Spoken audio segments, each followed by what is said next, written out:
আসসালামু আলাইকুম সুপ্রিয় শিক্ষার্থীরা, সকলকে অনেক অনেক প্রীতি ও শুভেচ্ছা জানাচ্ছি। আজকের ক্লাসে সাথে রয়েছে আমি শাকিল হাসান মৃদুল। প্রথমে একটু জেনে নেব আমার সাউন্ড ক্লিয়ার আছে কিনা এবং পিছনের বোর্ডটা ক্লিয়ার দেখতে পাচ্ছ কিনা।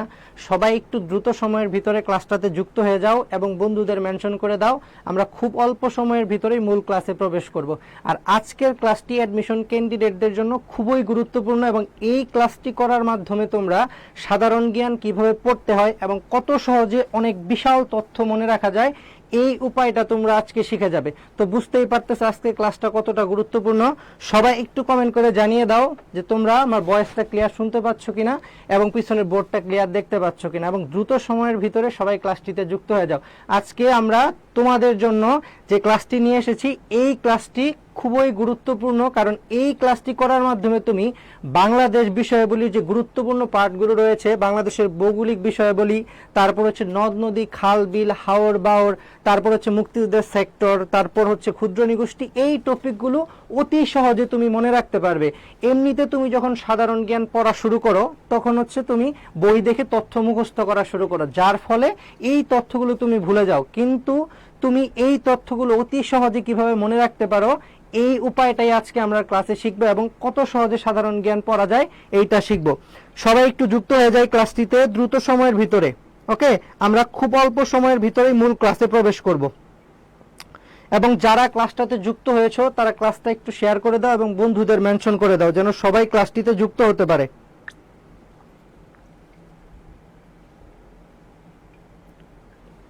সবাই একটু দ্রুত সময়ের ভিতরে যুক্ত হয়ে যায়।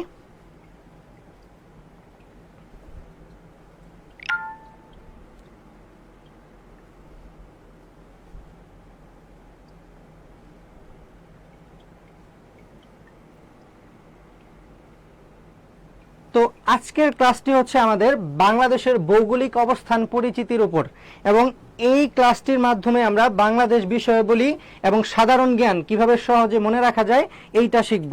তো আমরা সাধারণ জ্ঞান কিভাবে সহজে মনে রাখতে পারি এইটা হচ্ছে ভিজুয়ালাইজেশন করে। কিরকম ভিজুয়ালাইজেশন?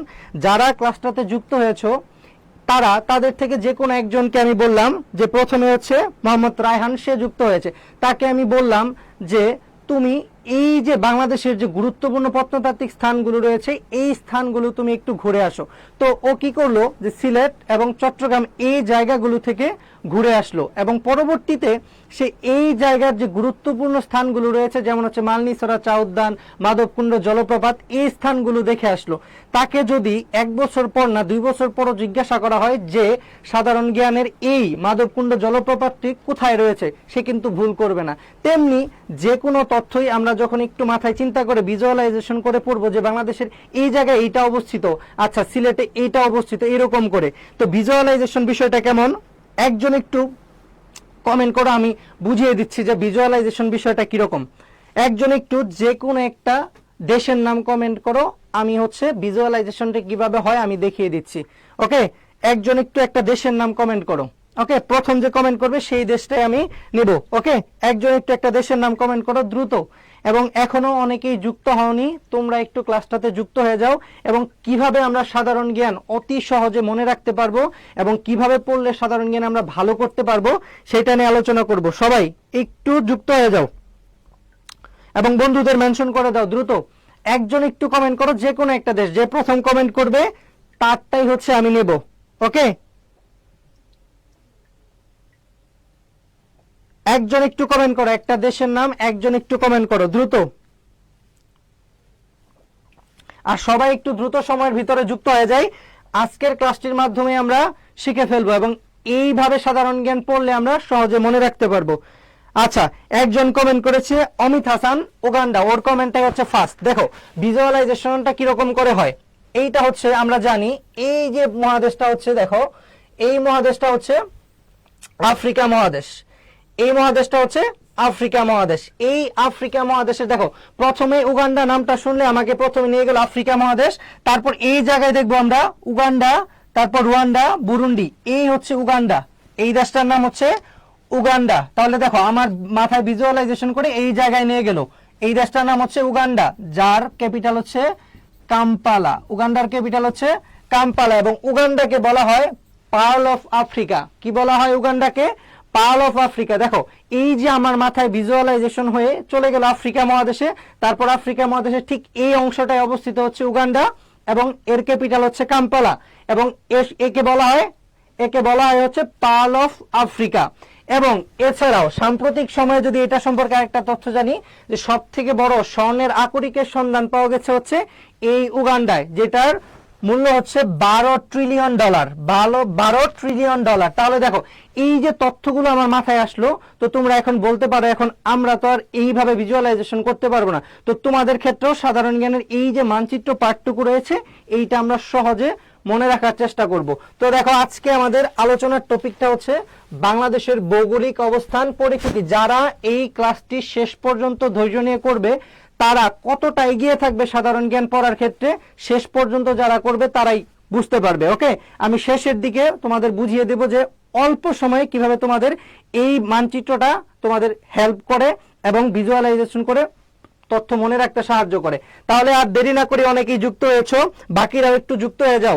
আজকের ক্লাসটি তোমরা নিজেরাই বলবে যে ক্লাসের মাঝামাঝি অবস্থায় যে কতটা গুরুত্বপূর্ণ ছিল তোমাদের জন্য। ওকে, তাহলে দেখো বাংলাদেশের ভৌগোলিক অবস্থান আমরা জানি, বাংলাদেশের ভৌগোলিক অবস্থান হচ্ছে 20 ডিগ্রি 34 মিনিট। দেখো বাংলাদেশের ভৌগোলিক অবস্থান হচ্ছে 20 ডিগ্রি 34 মিনিট উত্তর অক্ষরেখা থেকে 26 ডিগ্রি 38 মিনিট উত্তর অক্ষরেখা পর্যন্ত। বাংলাদেশের ভৌগোলিক অবস্থান অক্ষরেখায় কোথায়? 20 ডিগ্রি 34 মিনিট উত্তর অক্ষরেখা থেকে 26 ডিগ্রি 38 মিনিট উত্তর অক্ষরেখা পর্যন্ত। আর যদি আমরা হচ্ছে দ্রাঘিমা রেখায় দেখি 88 ডিগ্রি 1 মিনিট, 88 ডিগ্রি 1 মিনিট পূর্ব দ্রাঘিমা রেখা থেকে 92 ডিগ্রি 41 মিনিট পূর্ব দ্রাঘিমা পর্যন্ত। এটা হচ্ছে বাংলাদেশের ভৌগোলিক অবস্থান। এখন দেখো এই হচ্ছে বাংলাদেশের ভৌগোলিক অবস্থান। আমরা কিন্তু ছোটবেলা থেকে পড়ে আসছি বাংলাদেশ অবস্থিত হচ্ছে কোথায়? বাংলাদেশ অবস্থিত হচ্ছে দক্ষিণ এশিয়ায়। এখন দেখো বাংলাদেশের অবস্থানটা কোথায়, একটু মনোযোগ দিয়ে সবাই আজকের ক্লাসটা করবে, তাহলেই সাধারণ জ্ঞানটা কত সহজে মনে রাখা যায় এবং অল্প পরিশ্রমে তুমি অনেক বেশি মার্ক তুলতে পারবে এইটা সম্পর্কে একটা স্পষ্ট ধারণা পাবে এবং তোমরা এইভাবেই সাধারণ জ্ঞানটা পড়ার চেষ্টা করবে। আমরা জানি বাংলাদেশের অবস্থান হচ্ছে কোথায়? দক্ষিণ এশিয়ায়। তাহলে দেখো এই হচ্ছে দক্ষিণ এশিয়ার মানচিত্র। যদি আমরা চিন্তা করি এটা হচ্ছে দক্ষিণ এশিয়ার মানচিত্র। একটু মনোযোগ দিয়ে দেখো বাংলাদেশের অবস্থানটা কোথায়, বাংলাদেশের অবস্থানটা কোথায়।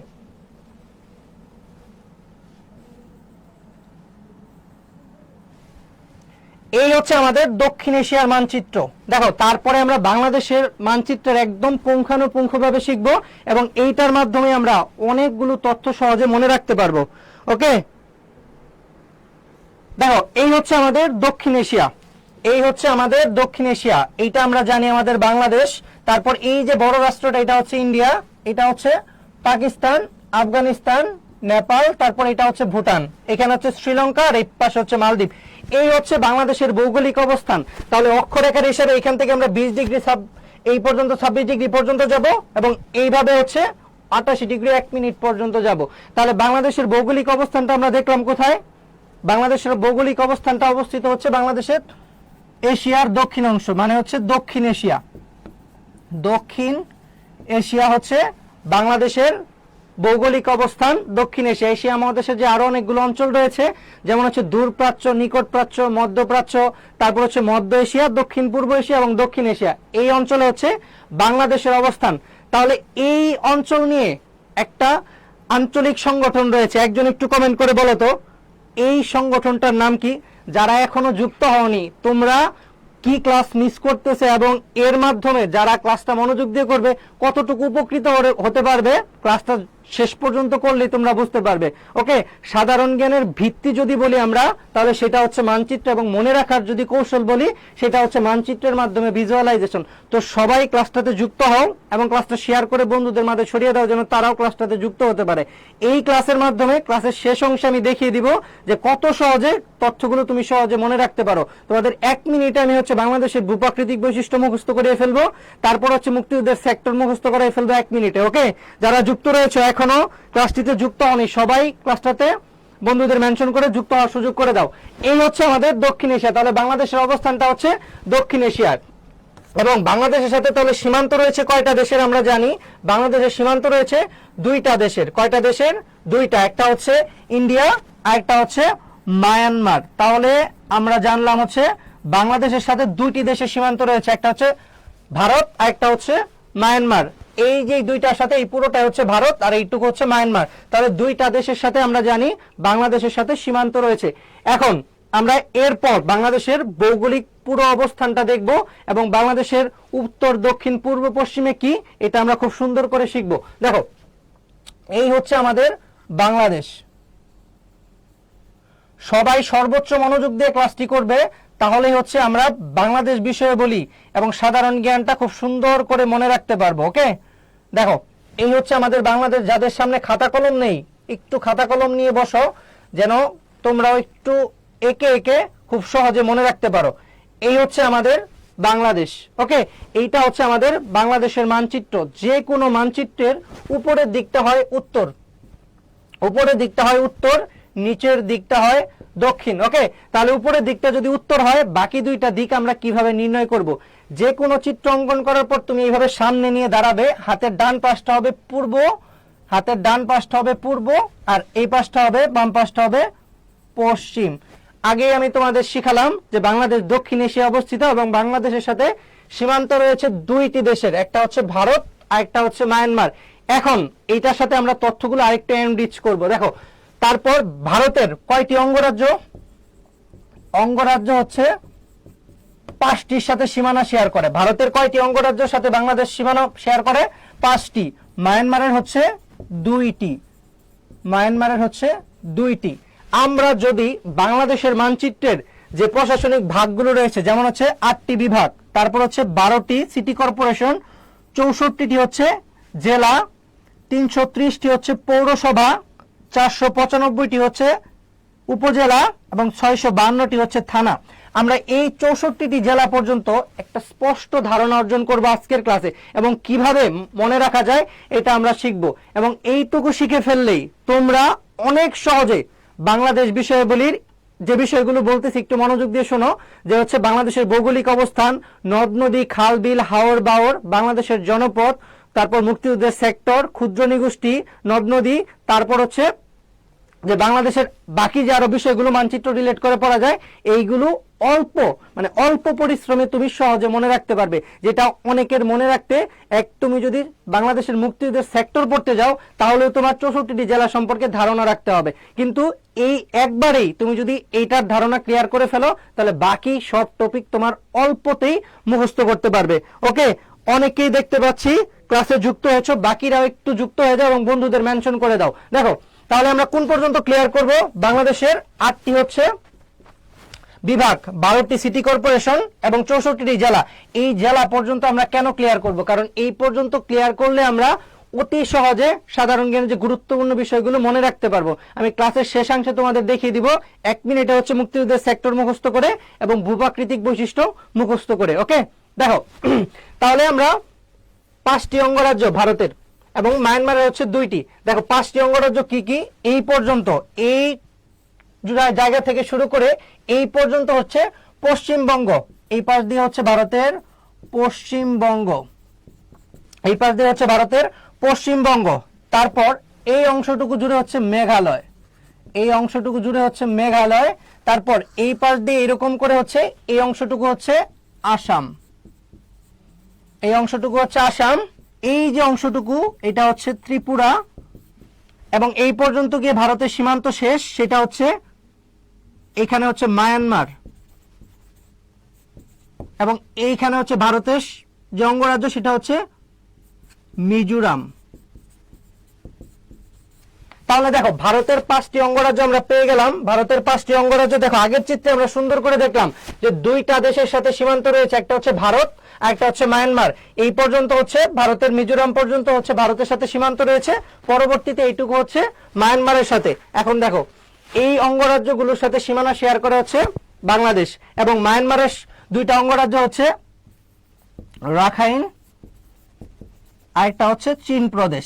এই 2টা অঙ্গরাজ্যের সাথে হচ্ছে সীমানা শেয়ার করে। দেখো এবার এই ভারতের সাথে 5টি এবং মায়ানমারের সাথে হচ্ছে 2টি। এখন আসবে আমরা জেলার হিসাবে। দেখো জেলা আমরা জানি বাংলাদেশের সীমান্তবর্তী জেলা হচ্ছে 32টি। সীমান্তবর্তী জেলা কয়টি? 32টি। বাংলাদেশের সীমান্তবর্তী জেলা মানে হচ্ছে এই অংশ জুড়ে যে জেলাগুলো অবস্থিত, এই জেলাগুলো হচ্ছে বাংলাদেশের সীমান্তবর্তী জেলা। ওকে, অনেককেই দেখতে পাচ্ছি যুক্ত হয়েছো। তোমরা বেশি বেশি বন্ধুদের মেনশন করে দাও এবং ক্লাসটা শেয়ার করে দাও যেন সবাই ক্লাসটাতে যুক্ত হতে পারে। ওকে, একটু সবাই ক্লাসটা শেয়ার করে দাও এবং বন্ধুদের মেনশন করে দাও, তাহলেই সবাই এই ক্লাসটা থেকে উপকৃত হতে পারবে। দেখো 32টি জেলা হচ্ছে সীমান্তবর্তী, এর মাঝে ভারতের সাথে হচ্ছে 30টি এবং মায়ানমারের সাথে হচ্ছে 3টি। এখন তোমরা বলতে পারো যে হচ্ছে যে এইখানে হচ্ছে 3টি, এখানে 30টি, তাহলে 33টি না হয়ে 32টি কেন? দেখো সীমান্তবর্তী 32টি জেলায় আমি তোমাদের আগে ক্লিয়ার করে দিচ্ছি, এই প্রশ্নের তোমাদের জবাবটাও দিয়ে দিচ্ছি আমি। ওকে, তোমরা যদি কোনো কিছু না বুঝতে পারো, যে অনেক ফাস্ট যাচ্ছি, একটু কমেন্ট করে বলবে যে হচ্ছে তোমরা বুঝতে পারছো না। ওকে, আমি আবার যাব। ওকে, আবার যাব, সবাই ক্লাসটা সর্বোচ্চ মনোযোগ দিয়ে করবে। ওকে, দেখো তাহলে বাংলাদেশের সীমান্তবর্তী জেলা বললাম 32টি। দেখো প্রথমে শুরু করি আমরা, এই জায়গায় হচ্ছে সাতক্ষীরা, এই অংশটুকু জুড়ে হচ্ছে সাতক্ষীরা। বাংলাদেশের সীমান্তবর্তী 32টি জেলা, এই অংশটুকু হচ্ছে সাতক্ষীরা।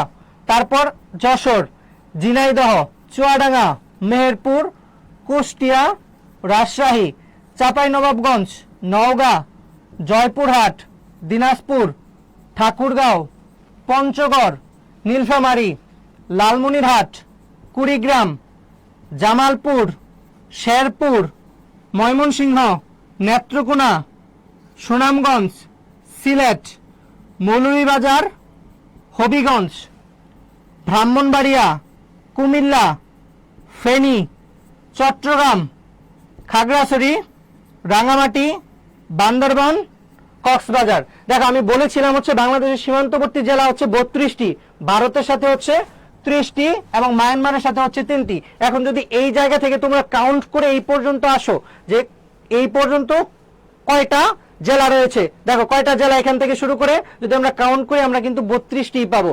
এই কনফিউশনটা হয় হচ্ছে এই যে রাঙামাটি যে জেলাটি রয়েছে, এই রাঙামাটি জেলার কিছু অংশ হচ্ছে মায়ানমারের সাথে, কিছু অংশ হচ্ছে ভারতের সাথে। তাহলে এই জেলাটার সাথে 2টা দেশেরই সীমান্ত রয়েছে, ভারত এবং মায়ানমারের 2টা দেশেরই সীমান্ত রয়েছে। এর জন্য হচ্ছে ভারতের সাথে সীমান্তবর্তী জেলা 32টি এবং মায়ানমারের সাথে হচ্ছে কয়টি? 3টি। আশা করি এইটা আমরা ক্লিয়ার হয়ে গিয়েছি। দেখো তাহলে সীমান্তবর্তী যে জেলাগুলো এইভাবেই তোমরা একটু মুখস্থ করার চেষ্টা করবে। কেন করবে? কারণ হচ্ছে যখন তোমরা জনপদ পড়তে যাবে, যখন তোমরা হচ্ছে মুক্তিযুদ্ধের সেক্টর পড়তে যাবে, নদ নদী পড়তে যাবে, সীমান্তবর্তী অঞ্চল পড়তে যাবে এবং সীমান্তবর্তী স্থানগুলো পড়তে যাবে এবং বাংলাদেশের উত্তর, দক্ষিণ, পূর্ব, পশ্চিমে কি অবস্থিত এইগুলো শিখতে যাবে আলাদা করে, তখন কিন্তু তোমার মাথার উপর চাপ হয়ে যাবে, তুমি কিন্তু এটা ভিজুয়ালাইজ করে পড়তে পারবে না। যখন তোমার এইটা মুখস্থ হয়ে যাবে খুব সুন্দর করে, যাদের সময় বেশি লাগবে তারা পরবর্তীতে ক্লাসের পরে হলেও এই পর্যন্ত তোমরা সুন্দর করে মুখস্থ করবে। তাহলে সীমান্তবর্তী জেলাগুলো আমরা এইভাবে গেলাম। ওকে, ঢাকা বিশ্ববিদ্যালয়ের আগের বার পরীক্ষা একটা প্রশ্ন এসেছিল, নিচের কোন বিভাগের সাথে ভারতের সীমান্ত নেই? দেখো এখানে আমরা বিভাগগুলো একটু ইন্ডিকেট করে দেই। দেখো এখানে আমরা জানি হচ্ছে ঢাকা বিভাগ, এখানে হচ্ছে বরিশাল, এখানে হচ্ছে চট্টগ্রাম, খুলনা, রাজশাহী, রংপুর, ময়মনসিংহ আর এখানে হচ্ছে সিলেট। দেখো এইরকম সহজ প্রশ্নকে সব সময় হবে? যদি আসছো বিভাগ তাহলে সবাই উত্তর করে ফেলতে পারতা যে হচ্ছে ঢাকা এবং বরিশাল এই 2টার সাথে সীমান্ত নেই। এখন যদি সীমান্ত কোন জেলার সাথে দেয় সেক্ষেত্রে তোমার কিন্তু কষ্ট করে প্রত্যেকটা জেলা একটু মনে রাখতে হবে। কিন্তু এই জেলাগুলো সবগুলো সম্পর্কে ধারণা থাকার ফলে যদি বাংলাদেশের ভূপ্রাকৃতিক বৈশিষ্ট্য, তারপর হচ্ছে ক্ষুদ্র নৃগোষ্ঠী, নদ নদী, খাল বিল, তারপর হচ্ছে জনপদ, মুক্তিযুদ্ধের সেক্টর, সকল কিছু সহজে মনে থাকে, তাহলে তো তুমি অবশ্যই এটা সুন্দর করে মনে রাখার চেষ্টা করবে। তোমাদের কোনো প্রশ্ন থাকলে অবশ্যই আমাকে বলবে। ওকে, প্রশ্ন থাকলে অবশ্যই বলবে। সবাই ক্লাসটাতে স্বতঃস্ফূর্তভাবে সর্বোচ্চ মনোযোগ দিয়ে করলে তোমার সাধারণ জ্ঞান কতটা সহজ হবে তুমি নিজেও কল্পনা করতে পারবে না। ক্লাসের শেষাংশে তুমি এটার যে কতটা গুরুত্ব সেটা তুমি বুঝতে পারবে। ওকে, তোমাদের কোনো প্রশ্ন থাকলে অবশ্যই বলবে। ওকে, দেখো তাহলে এই হচ্ছে বাংলাদেশের সীমান্তবর্তী যে জেলাগুলো, এই হচ্ছে সীমান্তবর্তী জেলা। ওকে, তারপর আমি এগুলো তোমাদের বারবার বলবো যেন তোমাদের খুব সুন্দর করে মুখস্থ হয়ে যায়। এখন দেখো তোমরা আবার ভাবতে পারো যে এত কষ্ট করে সবগুলো কেন মুখস্থ করব। দেখো একটু তোমাদের মানচিত্র সম্পর্কে ধারণা থাকার ফলে দেখো, এখন আমি তোমাদেরকে একটা প্রশ্ন করি যে এই বাংলাদেশের আমরা জানি যে সুন্দরবন বাংলাদেশের কোন অংশে অবস্থিত আমরা জানি। দেখো এইখানে আমি অপশন দেই তোমাদের, দেখো বরিশাল, কমেন্ট করে উত্তর করার চেষ্টা করবে বরিশাল। তারপর হচ্ছে দেখো আমি কিন্তু উত্তর বলবো হচ্ছে নিচের কোন জেলায় সুন্দরবন অবস্থিত নয়। দেখো সুন্দরবন অবস্থিত নয় বরিশাল, খুলনা, বাগেরহাট, সাতক্ষীরা। এই অপশনটা আমি আরেকটু সহজ দিতে চাই তোমাদের, যেন তোমরা সবাই উত্তর করতে পারো সবগুলো। দেখো খুলনা, বাগেরহাট, সাতক্ষীরা, তারপর হচ্ছে সিলেট। এখন তোমাদের প্রশ্ন হচ্ছে নিচের কোন জেলায় সুন্দরবন অবস্থিত নয়, নিচের কোন জেলায় সুন্দরবন অবস্থিত নয়। এখন একটু উত্তর করো তো, এই অপশনগুলোর মাঝে নিচের কোন জেলায় সুন্দরবন অবস্থিত নয়, একটু উত্তর করো তো, দ্রুত উত্তর করার চেষ্টা করো, দ্রুত উত্তর করার চেষ্টা করো। আমি জানি এটার উত্তর তোমরা সবাই পারবে। কিভাবে পারবে? তোমরা জানো যে বাংলাদেশের এই যে অংশ জুড়ে, এই অংশ জুড়ে হচ্ছে সুন্দরবন অবস্থিত। শুধুমাত্র এখানে একটা জেলাই আমরা দেখতে পাচ্ছি, যেই জেলাটা হচ্ছে এই নিচের দিকে অবস্থিত নয়, এটা হচ্ছে সিলেট। তার মানে এটার উত্তর হবে সিলেট। এটার উত্তর কিন্তু তোমরা কিভাবে সহজে পারলে, এই যে মানচিত্র সম্পর্কে ধারণা থাকার ফলে তোমরা খুব সহজে এটা উত্তর করতে পারলে। তো তেমনি এই তথ্যগুলো যদি খুবই সহজে তুমি মনে রাখতে চাও, তোমাকে অবশ্যই মানচিত্রটা সুন্দর করে মনে রাখতে হবে। এখন তোমাদের একটা কমন প্রশ্ন যে বাংলাদেশের উত্তরে কি অবস্থিত, একদম বাংলাদেশের উত্তরে পঞ্চগড়। তোমার আলাদা করে এখন মুখস্থ করতে হচ্ছে। যদি তুমি এইটা পুরোটাই মুখস্থ করে রাখো তাহলে তোমার আলাদা করে কখনো এটা মনে রাখতে হবে না। তাহলে এই অংশটা হচ্ছে পঞ্চগড়, সর্বদক্ষিণে বললে হচ্ছে কক্সবাজার, এই পাশে বললে হচ্ছে সাতক্ষীরা, এবং এইখানে কৌণিক দূরত্ব বললে হচ্ছে সিলেট, এই পাশে হলে বলবো চাঁপাইনবাবগঞ্জ। দেখো প্রত্যেকটাই তোমার অতি সহজে মাথায় সেট হয়ে যাচ্ছে। তো এইভাবে তোমাদের সাধারণ জ্ঞানটা পড়তে হবে। তো সর্বোচ্চ মনোযোগ দিয়ে বাংলাদেশের 64 জেলা পর্যন্ত আজকে আমরা ক্লিয়ার করব এবং খুব সুন্দর করে মনে রাখার চেষ্টা করবো। দেখো বাংলাদেশের সীমান্তবর্তী জেলা হচ্ছে 32টি জেলা হচ্ছে সাতক্ষীরা, যশোর, ঝিনাইদহ, চুয়াডাঙ্গা, মেহেরপুর, কুষ্টিয়া, রাজশাহী, চাঁপাইনবাবগঞ্জ, নওগাঁ, জয়পুরহাট, দিনাজপুর, ঠাকুরগাঁও, পঞ্চগড়, ঠাকুরগাঁওয়ের পর হচ্ছে পঞ্চগড়, নীলফামারী, লালমনিরহাট, কুড়িগ্রাম, জামালপুর, শেরপুর, ময়মনসিংহ, নেত্রকোনা, সুনামগঞ্জ, সিলেট, মৌলভীবাজার, হবিগঞ্জ, ব্রাহ্মণবাড়িয়া, কুমিল্লা, ফেনী, চট্টগ্রাম, খাগড়াছড়ি, রাঙ্গামাটি, বান্দরবান আর হচ্ছে কক্সবাজার। এই হচ্ছে 32টি। আরো 32টি কিন্তু আমাদের জেলা রয়েছে, আরো 32টি এটার সাথে আমাদের জেলা রয়েছে, যেটা আমরা ক্লিয়ার করব অবশ্যই। ওকে, যারা যুক্ত রয়েছে ওকে সবাই উত্তর করতে পারতেছে। আমি আগেই বলেছিলাম যে এটার উত্তর সবাই পারবে। যারা যুক্ত রয়েছে সর্বোচ্চ মনোযোগ দিয়ে ক্লাসটা শেষ করো, এবং তুমি সাধারণ জ্ঞান যখন পড়া শুরু করবে এই ক্লাসটা আবার রেকর্ড দেখে হলেও এইটা মুখস্থ করে তুমি শুরু করবে, এবং ক্লাসের শেষাংশে আমি দেখিয়ে দিব যে কিভাবে অতি সহজে তোমাদের 1-2 মিনিটে এই তথ্যগুলো মনে রাখা যায়। দেখো এই হচ্ছে বাংলাদেশের সীমান্তবর্তী 32টি জেলা, এবং এখন আমরা প্রত্যেকটা বিভাগ ধরে ধরে আলাদা করে শিখবো। দেখো আলাদা করে কিভাবে শিখবো, দেখো এই অংশটুকু জুড়ে আমরা জানি হচ্ছে ময়মনসিংহ বিভাগ, এই অংশ জুড়ে হচ্ছে ময়মনসিংহ বিভাগ। তাহলে ময়মনসিংহ বিভাগ হচ্ছে এই অংশটুকু জুড়ে, জামালপুর, শেরপুর, ময়মনসিংহ, নেত্রকোনা। তাহলে এই বিভাগটা আমাদের জেলা সংখ্যা হচ্ছে 4টি। পরীক্ষায় কিন্তু এই প্রশ্নটাও আসে, নিচের কোন বিভাগে জেলার সংখ্যা 4টি, বা হচ্ছে ঢাকা বিভাগে জেলার সংখ্যা কতটি, এইরকম করেও কিন্তু পরীক্ষায় প্রশ্ন আসে। ওকে, তাহলে ময়মনসিংহ বিভাগ, এই ময়মনসিংহ বিভাগ হচ্ছে আয়তনের সব থেকে ছোট বিভাগ এবং নবীনতম বিভাগ হচ্ছে ময়মনসিংহ বিভাগ। জেলার সংখ্যা হচ্ছে 8টি। ওকে, জেলার সংখ্যা হচ্ছে কয়টি? দেখা হচ্ছে 4টি। জেলার সংখ্যা 4টি, ময়মনসিংহ বিভাগে হচ্ছে জেলার সংখ্যা 4টি। ওকে, তারপর হচ্ছে আমরা যাবো হচ্ছে সিলেট বিভাগ। দেখো সিলেট বিভাগে জেলার সংখ্যা কতটি? সিলেট বিভাগে হচ্ছে জেলার সংখ্যা 4টি। সিলেটেও 4টি। এই দুইটা বিভাগ দেখো প্রত্যেকটা জেলায় উপস্থিত, এখানে হচ্ছে 4টি। দুইটা বিভাগ আমাদের কমপ্লিট। যারা যুক্ত রয়েছে ওকে সবাই ক্লাসটি সর্বোচ্চ মনোযোগ দিয়ে করো। ওকে, তাহলেই তোমাদের সাধারণ জ্ঞানটা অতি সহজে মনে থাকবে। আমি কিন্তু ক্লাসের শেষাংশে এটার প্রমাণস্বরূপ দেখিয়ে দিব। ওকে, আরেকটা কথা তোমাদের না বললেই নয়, যারা এখনো মানে হচ্ছে স্বপ্ন দেখতেছো কিন্তু স্বপ্ন পূরণের জন্য চেষ্টা করতেছো না, তাদের উদ্দেশ্যে দুইটা কথা বলি। দেখো, এই যে অংশটুকু ধরো, এটা হচ্ছে তুমি, এই অংশটুকুতে রয়েছে হচ্ছে তুমি, এবং তোমার স্বপ্ন হচ্ছে ডিইউ, আরইউ, চিটাগাং ইউনিভার্সিটি, আর যার যেটা স্বপ্ন রয়েছে দেখো এটা হচ্ছে তুমি। এই স্বপ্নটা পূরণের যে এই যে পথটুকু, মানে স্বপ্ন তো তুমিও দেখতেছো, তোমার সাথে আরো যারা রয়েছে এরাও স্বপ্নটা দেখতেছে, কথাটা একটু বুঝার চেষ্টা করিও। ওকে, এই যে স্বপ্নটা, এই জায়গায় তুমি এবং তোমার যে স্বপ্ন এটা হচ্ছে এইটা।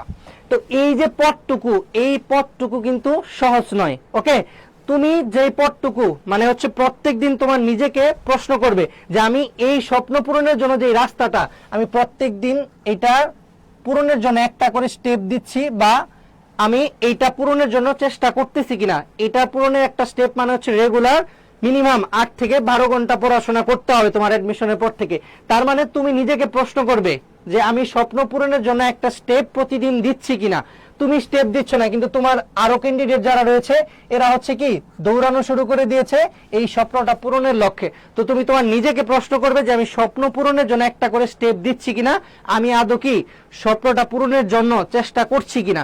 তাহলেই তুমি উত্তর পেয়ে যাবে, এবং তোমার এই অ্যাডমিশন জার্নিটায় তুমি এই প্রশ্নের মুখোমুখি যখন হবে তখনই তোমার পড়তে ইচ্ছে করবে যে আমি যে একটা করে স্টেপ দিচ্ছি না, অন্য কেউ তো এটা পূরণের জন্য দৌড়াচ্ছে।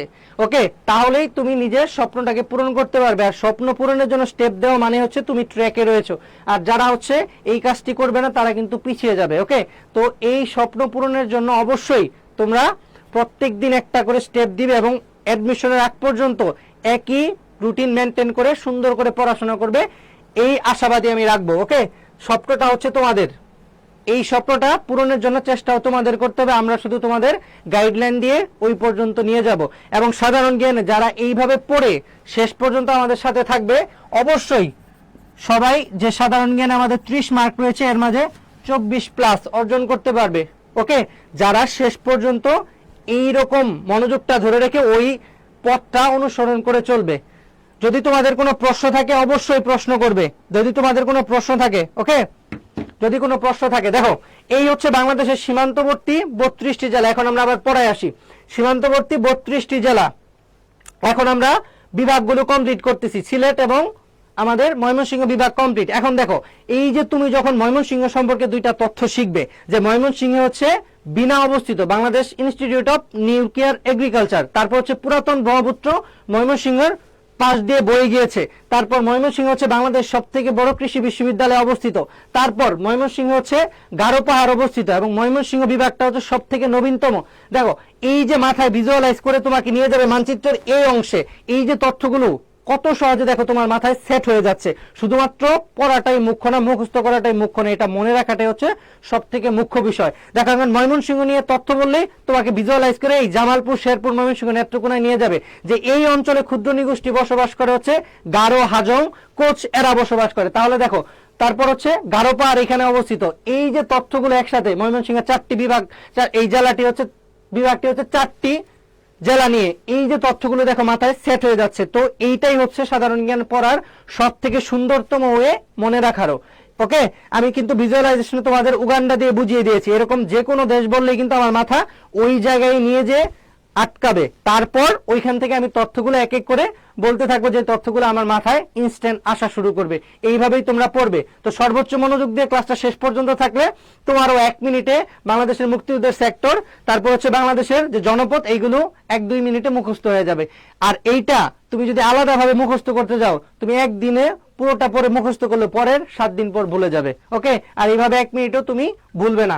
দেখো, তাহলে সিলেট, এই দেখো সিলেট আসলে আমার মাথায় আসতেছে এখানে চা বাগান রয়েছে, এই বিভাগেও 4টি জেলা রয়েছে, তারপর এখানে হচ্ছে হাওর রয়েছে, তারপর মাধবকুণ্ড জলপ্রপাত রয়েছে। এই যে মাথায় আসতেছে এরকম করে তোমাদেরও ভিজুয়ালাইজ হবে। তারপর আসি, দেখো রংপুর বিভাগ, এই বিভাগে হচ্ছে জেলার সংখ্যা হচ্ছে, এই বিভাগে জেলার সংখ্যা হচ্ছে 8টি, রংপুর বিভাগে হচ্ছে 8টি। দেখো, এখানে 6টি হচ্ছে সীমান্তবর্তী, দিনাজপুর, ঠাকুরগাঁও, দেখো ঠাকুরগাঁও, পঞ্চগড়, নীলফামারী, লালমনিরহাট, কুড়িগ্রাম, আর হচ্ছে দিনাজপুর, এই যে অংশগুলো এখানে হচ্ছে কয়টি দেখো 4টি, আর এখানে হচ্ছে 2টি, 6টি, অলরেডি 6টি রয়েছে। এখানে আমরা কমপ্লিট করব, এরকম করে একটা আই কল্পনা করব। এখানে হচ্ছে রংপুর, এইখানে হচ্ছে গাইবান্ধা, তাহলে এই রংপুরটা আমাদের কমপ্লিট। এখানে জেলার সংখ্যা হচ্ছে 8টি। দেখো আমাদের সিলেট কমপ্লিট, ময়মনসিংহ কমপ্লিট, রংপুরও কমপ্লিট। এখন রংপুর আসলে আমাদের মাথায় কি আসবে? এটা হচ্ছে বাংলাদেশের একদম উত্তর অংশে অবস্থিত এবং রংপুরে তিস্তা নদীর অববাহিকা অবস্থিত এবং এই পাশ দিয়ে ব্রহ্মপুত্র প্রবাহিত হয়েছে। দেখো মাথায় এইগুলো তথ্য তোমার আসতেই থাকবে। তারপর এই অঞ্চলে যে ক্ষুদ্র নিগোষ্ঠী যারা বসবাস করে মেইনলি তাদের হচ্ছে রাজবংশী ক্ষুদ্র নিগোষ্ঠী হচ্ছে এই রংপুর অঞ্চলে বসবাস করে। দেখো এই তথ্যগুলো তোমার এমনিতেই মাথায় আসবে যখন তুমি পড়তে যাবে। তো এইভাবে ভিজুয়ালাইজেশন করেই তোমার সাধারণ জ্ঞানটা পড়তে হবে। আর এইভাবেই তোমাদের পড়াবো যেন তোমরা এই 30 মার্কের ভিতরে তোমরা মিনিমাম 24+ মার্ক অর্জন করতে পারো এবং মনে রাখতে পারো। তোমাদের সাধারণ জ্ঞান তো শুধু পড়ালে হবে না, কিন্তু মনে রাখতে হবে। তো এইভাবেই সাধারণ জ্ঞানটা আমরা মনে রাখবো। তোমাদের যদি কোনো প্রশ্ন থাকে অবশ্যই প্রশ্ন করবে, ওকে? আমি একটু পরপর দেখতেছি যে তোমাদের কোনো প্রশ্ন রয়েছে কিনা। দেখো তারপরে আসি আমরা রাজশাহী বিভাগ। এখানেও দেখো 4টা জেলা অলরেডি রয়েছে।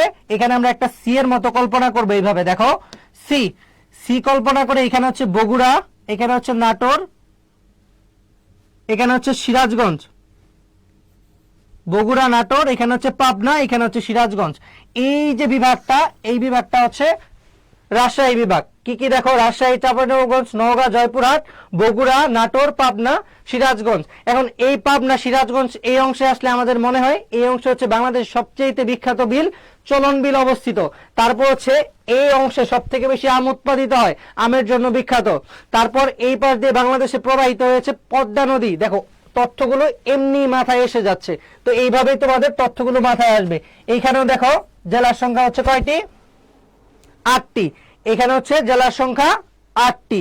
তারপর আসবে আমরা, দেখো এই বিভাগটার নাম হচ্ছে খুলনা বিভাগ। এই খুলনা বিভাগে দেখো জেলার সংখ্যা হচ্ছে 10টি। এখানে 6টি রয়েছে, সাতক্ষীরা, যশোর, ঝিনাইদহ, চুয়াডাঙ্গা, মেহেরপুর আর হচ্ছে কুষ্টিয়া, এই 6টা রয়েছে। এখন আমরা এখানে একটা এল কল্পনা করব। মাগুরা, নড়াইল, খুলনা আর হচ্ছে বাগেরহাট। এখানে আমরা কি কল্পনা করে কমপ্লিট করব? দেখো মাগুরা, নড়াইল, খুলনা আর হচ্ছে বাগেরহাট, একটা এল কল্পনা করে এই বিভাগটা আমরা কমপ্লিট করলাম। দেখো এইখানে বিভাগ হচ্ছে কয়টি? বিভাগের জেলা হচ্ছে 10টি এবং এই বিভাগটার নাম হচ্ছে খুলনা বিভাগ। তাহলে দেখো আমাদের Sylhet complete, Mymensingh complete, Rangpur complete, Rajshahi complete, তারপর হচ্ছে খুলনা আমাদের কমপ্লিট। তারপর আমরা এইখানে কমপ্লিট করব হচ্ছে চট্টগ্রাম। চট্টগ্রামটা আমরা একটা এল কল্পনা করে এইভাবে আমরা কমপ্লিট করব। দেখো একটু মনোযোগ দিয়ে দেখো, এইভাবে মনে রাখতে পারলেই তোমার সাধারণ জ্ঞানটা অতি সহজে, বাকি তথ্যগুলো যেগুলো বললাম এই টপিকগুলো সহজে হয়ে যাবে। দেখো এখানে এল কল্পনা করে এখানে হচ্ছে চাঁদপুর, লক্ষ্মীপুর আর এখানে হচ্ছে নোয়াখালী। এই যে অংশটুকু, এই অংশটুকু হচ্ছে চট্টগ্রাম বিভাগ। এই চট্টগ্রাম বিভাগের জেলার সংখ্যা হচ্ছে 11টি। চট্টগ্রাম বিভাগ এর জেলার সংখ্যা হচ্ছে 11টি এবং আয়তনের সব থেকে বড়। এবং এই অংশে সম্পর্কে তথ্য যদি আমরা বলতে শুরু করি, যে এই অংশ হচ্ছে পার্বত্য যে অঞ্চলটা, এটা হচ্ছে অনেক বড় পর্যটন স্পট, বাংলাদেশের পর্যটন রাজধানী। এটা অবস্থিত হচ্ছে কোথায়? এইটা অবস্থিত হচ্ছে কক্সবাজার। তো এই তথ্যগুলো তোমাদের মাথায় সেট হবে তখন যখন তোমাদের পুরোটা খুব সুন্দর করে মনে রাখতে পারবে। ওকে, যারা ক্লাসটাতে যুক্ত আছো সর্বোচ্চ মনোযোগ দিয়ে ক্লাসটা শেষ পর্যন্ত করবে, ইনশাল্লাহ তোমার বাকি টপিকগুলো সহজে মনে থাকবে। দেখো এই বিভাগগুলো আমাদের কমপ্লিট। এখন এইগুলো তোমাদের মাথায় একটু সেট হতে থাকুক এবং বাংলাদেশের যে তথ্যগুলো আমাদের মৌলিক তথ্যগুলো রয়েছে এইগুলো আমরা একটু জেনে রাখবো। ওকে, এইটা তোমাদের মাথায় সেট হতে থাকুক। পরবর্তীতে আবার আসবো, আজকের ক্লাসেই তোমাদের এইটা মুখস্থ করে ফেলবো ইনশাল্লাহ। পরবর্তীতে তুমি বাসায় গিয়ে আর একটু প্র্যাকটিস করলে একদম নখদর্পণে এসে যাবে। দেখো তাহলে বাংলাদেশের যে গুরুত্বপূর্ণ তথ্যগুলো এগুলো আমরা একটু ভালো করে জানবো। দেখো বাংলাদেশে প্রথমে আমরা পড়েছি হচ্ছে বাংলাদেশের ভৌগোলিক অবস্থান 20 ডিগ্রি 34 মিনিট থেকে 26 ডিগ্রি 38 মিনিট উত্তর অক্ষরেখায় এবং দ্রাঘিমা রেখায় হচ্ছে 88 ডিগ্রি 1 মিনিট থেকে 92 ডিগ্রি 41 মিনিট পূর্ব দ্রাঘিমা রেখা পর্যন্ত। তারপর বাংলাদেশের সাংবিধানিক নাম গণপ্রজাতন্ত্রী বাংলাদেশ বা হচ্ছে the People's Republic of Bangladesh, এটা হচ্ছে সাংবিধানিক নাম। এবং বাংলাদেশের যে সংবিধান এটার নাম হচ্ছে বাংলাদেশ গণপ্রজাতন্ত্রী বাংলাদেশের সংবিধান। একটু সুন্দর করে তথ্যগুলো শোনো আর মাথায় ওই জেলাগুলো সেট হতে থাকুক। পরবর্তী ঢাকা এবং বরিশাল বিভাগটা কমপ্লিট করব খুব সুন্দর করে।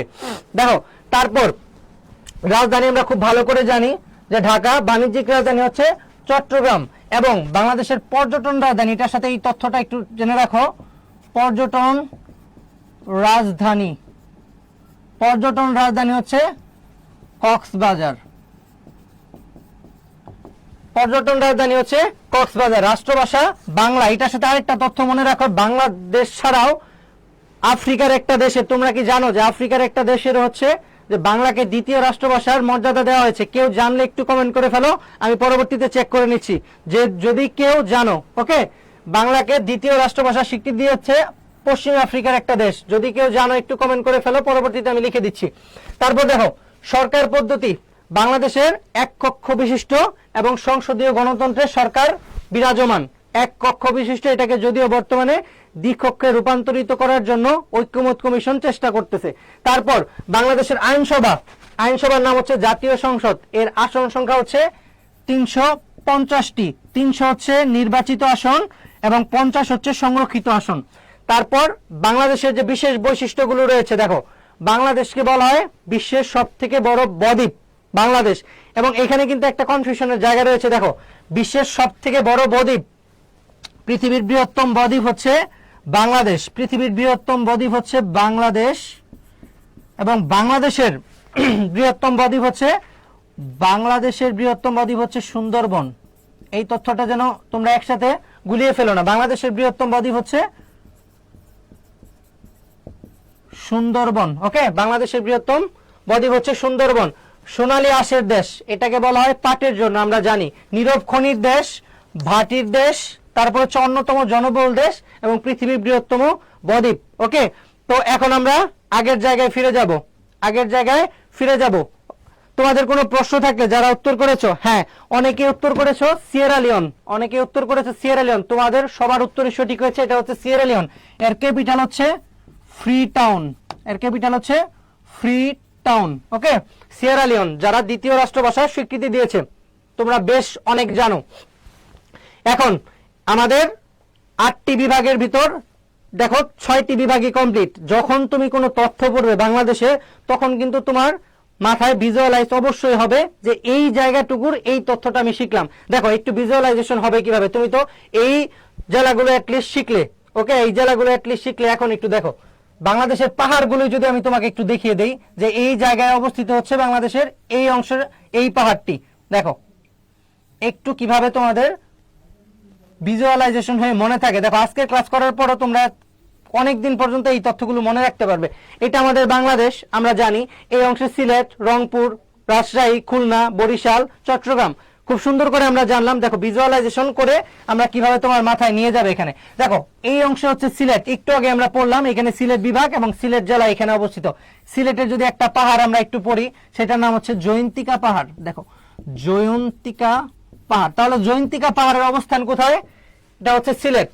জয়ন্তিকা পাহাড়ের অবস্থান হচ্ছে সিলেট, আমি এখানে লিখে দিচ্ছি। দেখো তোমার মাথায় কিন্তু ভিজুয়ালাইজ করে এই জায়গায় নিয়ে যাচ্ছে।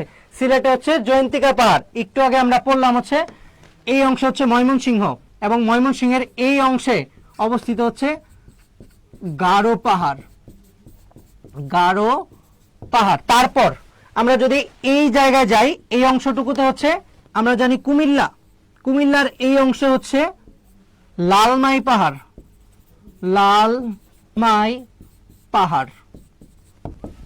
তারপর এই অংশ হচ্ছে চট্টগ্রামের সীতাকুণ্ড, এই অংশটুকু হচ্ছে চট্টগ্রামের সীতাকুণ্ড, এই অংশটুকু চট্টগ্রামের সীতাকুণ্ড। এখানে হচ্ছে চন্দ্রনাথ পাহাড়, চন্দ্রনাথ পাহাড়। দেখো তোমাদের এই অংশটুকুতে চিত্রে ভিজুয়ালাইজেশন করে তোমাদের ওই জায়গাটুকু নিয়ে গেছে কিনা। দেখো লালমাই পাহাড় বলতেই তোমার মাথায় নিয়ে যাবে হচ্ছে এই অংশটুকুতে হচ্ছে কুমিল্লা, এই অংশে হচ্ছে লালমাই পাহাড় অবস্থিত। এই অংশটুকুতে হচ্ছে চট্টগ্রাম, এই অংশে হচ্ছে চন্দ্রনাথ পাহাড় অবস্থিত। দেখো মাথায় নিয়ে যাচ্ছে কিনা একটু একটু আমাকে বলো যে এইভাবে তোমাদের মনে রাখা সহজ, না হচ্ছে তোমরা যেভাবে বই পড়ে তথ্যগুলো একাধারে মুখস্থ করে এইভাবে সহজ? আমাকে একটু বলো। ওকে, আমাকে একটু বলো এইভাবে সহজ। এখন আমরা এই মানচিত্রেই বাংলাদেশের যে বাকি 2টা বিভাগ রয়েছে ওইটা রিভিশন দিয়ে এসে আমরা এটা কমপ্লিট করব। দেখো এই 6টা একটু আমাকে বলে ফেলো যে এইভাবে সহজ কিনা, এইভাবে সহজ কিনা তোমাদের। ওকে, এখন আমরা 6টা একটু রিভিশন দিয়ে তারপরে হচ্ছে আমরা বাকি 2টা বিভাগ সেটাতে যাব। তোমরা একটু কমেন্ট করে ফেলিও যে এইভাবে সহজ কিনা। দেখো, তাহলে আমরা প্রথমে কমপ্লিট করেছি হচ্ছে ময়মনসিংহ বিভাগ। আয়তনে যে ছোট বড়, জনসংখ্যায় ছোট বড়, উত্তর দক্ষিণে যা আছে এইভাবে যে তোমাদের আলাদা করে মুখস্থ করতে হচ্ছে, এইটা আজকের পর থেকে ভুলে যাও, আর করতে হবে না। এখন যদি তোমাকে জিজ্ঞাসা করে বাংলাদেশের সর্বোত্তরে কি, তুমি অবশ্যই বলতে পারবে যে এখানে পঞ্চগড়, তারপর এটার উপজেলা, তারপর জায়গা স্থান, এগুলো জাস্ট আলাদা করে মুখস্থ করে নিলেই এটার সাথে রিলেট করে ফেললেই হয়ে যাবে।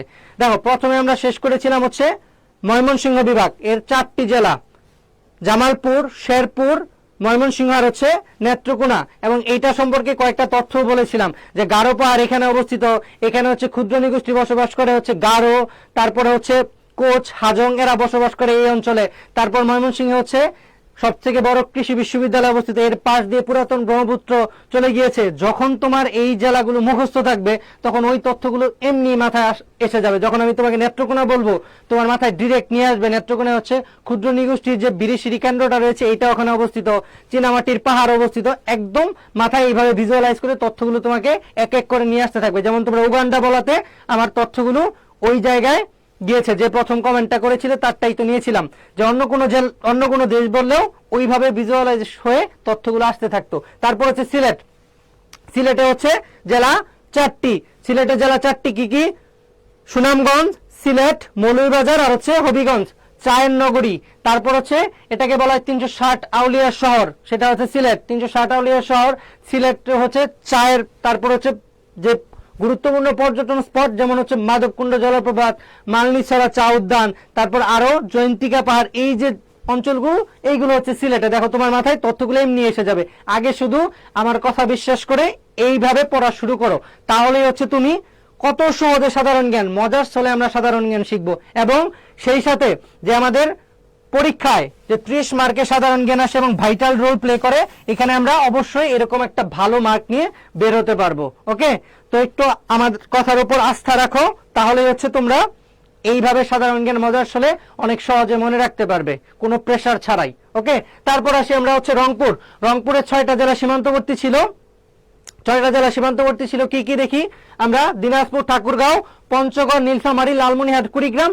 একটা আই কল্পনা করে আমরা 2টা জেলা এখানে ইনপুট করেছি, এক হচ্ছে রংপুর আর একটা হচ্ছে গাইবান্ধা। তাহলে এইটা আমাদের কমপ্লিট, এবং এইখানে যে তথ্যগুলো পরবর্তীতে আমরা সবগুলো তথ্যই শিখবো। আরেকটা মজার বিষয় হচ্ছে, দেখো তোমরা সীমান্তবর্তী যে প্রত্যেকটা জেলা শিখে ফেললে, এর ফলে এই যে সীমান্তবর্তী অঞ্চলগুলো, এই সীমান্তবর্তী অঞ্চলগুলো তুমি খুব সুন্দর করে পারবে। যেমন ধরো যশোরের কথাই বলি, যশোরে হচ্ছে সীমান্ত যে সব থেকে বড় স্থলবন্দর এবং সীমান্তবর্তী অঞ্চল, এইটাকে বলবো আমরা, জানি আমরা হচ্ছে বেনাপোল। তেমনি সাতক্ষীরার হচ্ছে ভুমরা, এই যে তোমার মনে থাকতেছে এই জায়গায় এখানে। তারপর দিনাজপুরে হচ্ছে হিলি বিরল, এই জায়গাগুলোতে কিন্তু স্থলবন্দর রয়েছে, সীমান্ত বাণিজ্য করার জন্য এখানে কিন্তু স্থলবন্দর রয়েছে। দেখো এইগুলোও অনেক সহজে মনে থাকবে। তারপর কোন জায়গা দিয়ে বাংলাদেশে কোন নদী প্রবাহিত হয়েছে এইটাও কিন্তু খুব সুন্দর করে তুমি মনে রাখতে পারবে। জাস্ট আস্থা রেখে এই ক্লাসটার পরবর্তীতেও তোমরা গিয়ে রেকর্ড ক্লাসটা করে এইটুকু ক্লিয়ার করো। পরবর্তীতে আমি যখন পরবর্তী লেকচারগুলোতে যাব ওইগুলোর থেকে এইটা বেশি গুরুত্ব দিয়ে শেষ করলে দেখবে ওইগুলো এমনি অনেক সহজে মনে থাকতেছে। ওকে, এক কথা কিন্তু আমি বারবার রিপিট কেন করি, যেন হচ্ছে তোমরা খুব সিরিয়াসলি এটা নিয়ে মুখস্থ করে ফেলো। ওকে, তারপর আসি আমরা রাজশাহী বিভাগ, আমের নগরী। তারপর হচ্ছে এইখানেও বিভাগের জেলা হচ্ছে কয়টি, 8টি। রাজশাহীতে হচ্ছে 8টি, রাজশাহীতে হচ্ছে 8টি জেলা।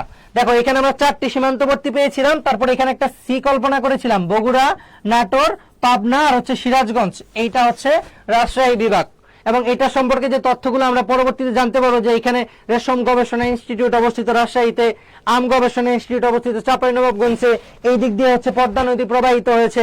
তারপর আরো অনেক তথ্য আমরা এটার সাথে অ্যাড করে ফেলবো, তাহলে হয়ে গেল।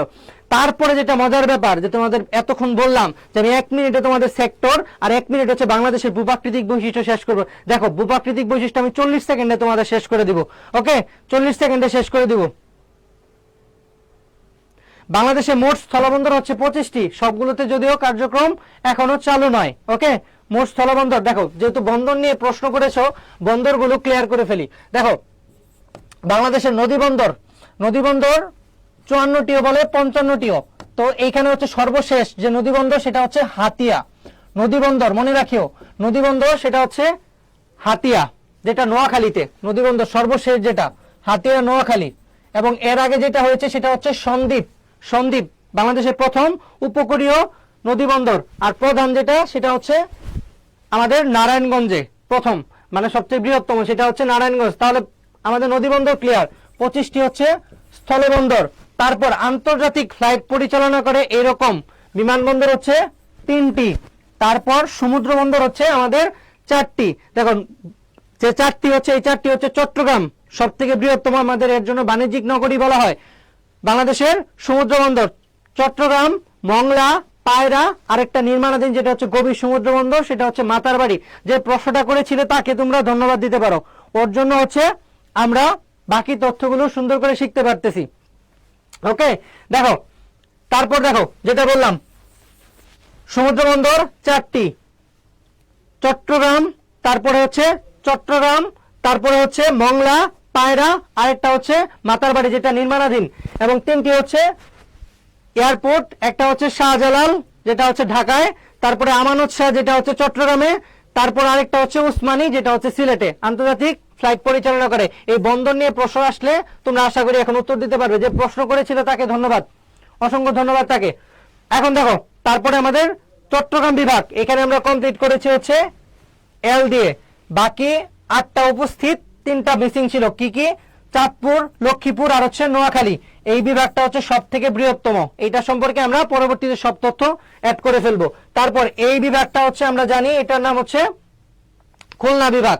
এটার নাম হচ্ছে খুলনা বিভাগ। সাতক্ষীরা, যশোর, ঝিনাইদহ, চুয়াডাঙ্গা, মেহেরপুর, কুষ্টিয়া, মাগুরা, নড়াইল, খুলনা আর হচ্ছে বাগেরহাট। এইটা দিয়ে আমরা বিভাগগুলো কমপ্লিট করেছি। এখন আসি আমরা ঢাকা এবং হচ্ছে বরিশাল। বরিশাল বিভাগটা আমরা কমপ্লিট করবো এইভাবে, 2টা রেখা এইভাবে কল্পনা করব। এখানে হচ্ছে পিরোজপুর, একটু মনোযোগ দাও, পিরোজপুর, ঝালকাঠি, বরিশাল, বরগুনা, পটুয়াখালী আর হচ্ছে ভোলা। এই হচ্ছে বরিশাল বিভাগ, এই হচ্ছে বরিশাল বিভাগ। আমরা খুব সুন্দর করে মনে রাখতে পারো, পিরোজপুর, ঝালকাঠি, বরিশাল, বরগুনা, পটুয়াখালী, ভোলা। তারপর আমরা জানি এই দিক দিয়ে আসছে পদ্মা নদী, এই দিক দিয়ে আসছে হচ্ছে পদ্মা নদী, এবং উপরে এই দিক দিয়ে প্রবাহিত হচ্ছে যমুনা নদী। ওকে, এই অংশে আমরা জানি এই অংশে ঠিক অবস্থিত হচ্ছে ঢাকা বিভাগ। এই অংশে এখানে হচ্ছে ঢাকা, উপরে হচ্ছে গাজীপুর, এখানে হচ্ছে টাঙ্গাইল, কিশোরগঞ্জ, নরসিংদী, মুন্সিগঞ্জ, নারায়ণগঞ্জ, আর ঢাকার এই পাশে এই অংশ জুড়ে হচ্ছে মানিকগঞ্জ।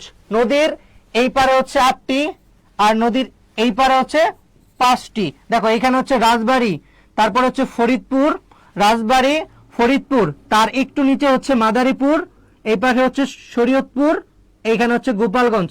এই অংশটুকু হচ্ছে ঢাকা বিভাগ, এই অংশটুকু হচ্ছে ঢাকা বিভাগ। এর জেলা সংখ্যা 13টি। দেখো এইভাবে আমরা 64টি জেলা দেখো কমপ্লিট করে ফেললাম। এখন আসি তোমাদের যে এতক্ষণ বলতেছিলাম যে আমরা যে সেক্টরগুলো অতি সহজে মনে রাখতে পারি। দেখো 1 মিনিট তোমাদের লাগে কিনা, তোমরা একটু টাইম কাউন্ট করলেই হয়ে যাবে যে 1 মিনিট লাগে কিনা, 1 মিনিট তোমাদের লাগে কিনা। দেখো আমাদের সেক্টরটা মুখস্থ করতে একটু মনোযোগ দাও সবাই, সেক্টরটা মুখস্থ করতে 1 মিনিট লাগে কিনা। দেখো এই যে ফেনী নদীর আগ পর্যন্ত আমরা সেক্টরটা মুখস্থ করব, এইভাবে উপরের দিকে উঠবো, এইভাবে নিচের দিকে উঠবো। দেখো সেক্টর আমরা জানি হচ্ছে 11টি। এখন দেখো এইভাবে উপরের দিকে উঠবো, এই দিক থেকে নিচে নামবো। এই অংশটুকুতে হচ্ছে 1 নং সেক্টর, এই অংশটুকু হচ্ছে 1 নং সেক্টর। তারপর এই যে অংশটুকু, এই অংশটুকু আমরা জানি ঢাকা যে সদর, ঢাকা বিভাগের যে শহর অংশ এইটা, এবং হচ্ছে কুমিল্লা, নোয়াখালী, এই অংশটুকু হচ্ছে 2 নং সেক্টর। তারপর ঢাকা জেলার বাকি অংশ, ব্রাহ্মণবাড়িয়ার এই যে অংশটুকু এটা হচ্ছে 3 নং সেক্টর। সিলেটের পূর্বাঞ্চল 4, সিলেটের পশ্চিমাঞ্চল হচ্ছে 5 নং সেক্টর।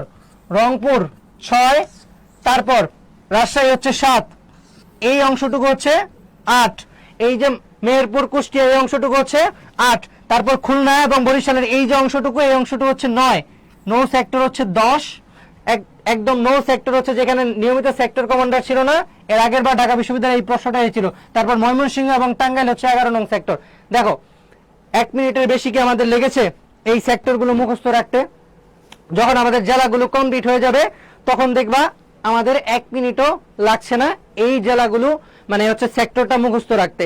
তারপর দেখো ভূপ্রাকৃতিক বৈশিষ্ট্য, এইটা নিয়ে যদি আমি একটু কথা বলি। ভূপ্রাকৃতিক বৈশিষ্ট্য পুরো 64 জেলায় আমরা খুব ক্লিয়ার করে জানি। দেখো ভূপ্রাকৃতিক বৈশিষ্ট্য আমরা জানি বাংলাদেশের এই পুরো মানচিত্রের ভূপ্রাকৃতিকে 3টি ভাগে ভাগ করা হয়েছে। কয়টি ভাগে ভাগ করা হয়েছে? 3টি ভাগে ভাগ করা হয়েছে ভূপ্রাকৃতিক বৈশিষ্ট্য। কয়টি ভাগে? 3টি ভাগে ভাগ করা হয়েছে। এই 3টি হচ্ছে, প্রথম ভাগ টারশিয়ারি যুগের পাহাড়সমূহ। দেখো এই যে বাংলাদেশের 2টা অংশ, এই সিলেটের পার্বত্য অঞ্চল এবং চট্টগ্রামের পার্বত্য অঞ্চল, এটা হচ্ছে টারশিয়ারি যুগের, এই অংশটুকু হচ্ছে টারশিয়ারি যুগের পাহাড়সমূহ। তোমার 64টি জেলা সম্পর্কে ধারণা আছে, এই অংশটুকু কোনটার মাঝে পড়ছে তুমি কিন্তু এমনি জানতেছো। তাহলে এই অংশটুকু হচ্ছে টারশিয়ারি যুগের পাহাড়সমূহ, টারশিয়ারি যুগের পাহাড়সমূহ। টারশিয়ারি যুগের পাহাড়সমূহ হচ্ছে এই অংশটুকু। তারপর মধুপুর বাওয়ালের গড়, এই অংশটুকু হচ্ছে প্লাস্টোসিন কালের সোপানসমূহ, এই অংশটুকু প্লাস্টোসিন কালের সোপানসমূহ। আর পুরো যে বাংলাদেশটা রয়েছে, পুরো বাংলাদেশটা হচ্ছে সাম্প্রতিক কালের প্লাবন সমভূমি। দেখো 40 সেকেন্ডও কিন্তু আমাদের লাগেনি যে বাংলাদেশের ভূপ্রাকৃতিক বৈশিষ্ট্যটা মনে রাখতে। এই অংশটুকু হচ্ছে মোট ভূমিভাগের 12%, আর এটা হচ্ছে 8%। বাকি যে সাম্প্রতিক কালের প্লাবন সমভূমি পুরো বাংলাদেশ জুড়ে, এটা হচ্ছে 80%। দেখো কত সহজে এই তথ্যগুলো মনে রাখা যায়। তোমরা যারা যুক্ত রয়েছো একজন একটু বলো তো, এইভাবে পড়াটা সহজ না হচ্ছে তোমাদের যে গদবাঁধা তথ্যগুলো মুখস্থ করে এইভাবে সহজ? একটু বলো আমাকে, একটু বলো। আর সাম্প্রতিক তথ্যগুলো, এই যে নদীবন্দর স্থলবন্দর, এইগুলো কিন্তু চেঞ্জ হতে থাকে, একটা কার্যক্রম অফ হয়ে যায় আবার চালু করে, এইগুলো নিয়ে কিন্তু কনফিউশন থাকে। একদম পরীক্ষার আগে যে আপডেট তথ্যটা, এইটাই আমরা তোমাদের মুখস্থ করাবো। যেমন এই হাতিয়া কয়েকদিন আগে মাত্র হয়েছে, যে নদী বন্দরটা বললাম। তারপরে এই যে আরেকটা বন্দর হচ্ছে, যেটা বললাম মাতারবাড়ি সমুদ্র বন্দরটা হচ্ছে, এটা আনুষ্ঠানিকভাবে এখন উদ্বোধন হয়নি, কার্যক্রম শুরু হয়নি। তো সেক্ষেত্রে এটা নিয়েও কিন্তু প্রশ্ন থাকে। তো সাম্প্রতিকটা একদম লাস্ট সময় আমরা পড়াবো, এবং যে তথ্যটা এক্সাক্ট পরীক্ষায় তুমি মার্ক করবে, এটা নিয়ে টেনশনের কিছু নাই। এখন একটু বলো, হ্যাঁ বরিশালে বিভাগ কয়টি? বরিশাল বিভাগের জেলা হচ্ছে 6টি। পিরোজপুর, ঝালকাঠি, বরিশাল, পিরোজপুর, ঝালকাঠি, বরিশাল, বরগুনা, পটুয়াখালী, ভোলা। তোমাদের এইভাবে যখন শিখবে, একটু আমাকে বলো যে এইভাবে মনে রাখাটা সহজ না হচ্ছে তোমাদের গদবাঁধা তথ্যগুলো ওইভাবে পড়াটা সহজ? যারা আজকের ক্লাসটি মনোযোগ দিয়ে শেষ পর্যন্ত করতেছো তারা অবশ্যই এই তথ্যগুলো এইভাবে ভিজুয়ালাইজেশন করে সুন্দর করে মনে রাখতে পারবে। সাধারণ জ্ঞান পড়া এবং মুখস্থ করা কিন্তু সহজ, কিন্তু এইটা মনে রেখে পরীক্ষার হলে কনফিউশন ছাড়া মার্ক করা কিন্তু অনেক কঠিন। এটা পরীক্ষা যখন দিবে, যখন তোমরা কোচিং এ পরীক্ষা দিবে, তখনও কিন্তু বুঝতে পারবে। তো সাধারণ জ্ঞানটা এর জন্যই এইভাবে মুখস্থ করা হচ্ছে সব থেকে ট্রিকি ওয়ে এবং সব থেকে সহজ ওয়ে। এখন আমরা বাকি তথ্যগুলো এটা নিয়ে আবার রিভিশন দেব যতক্ষণ না তোমাদের মুখস্থ হবে।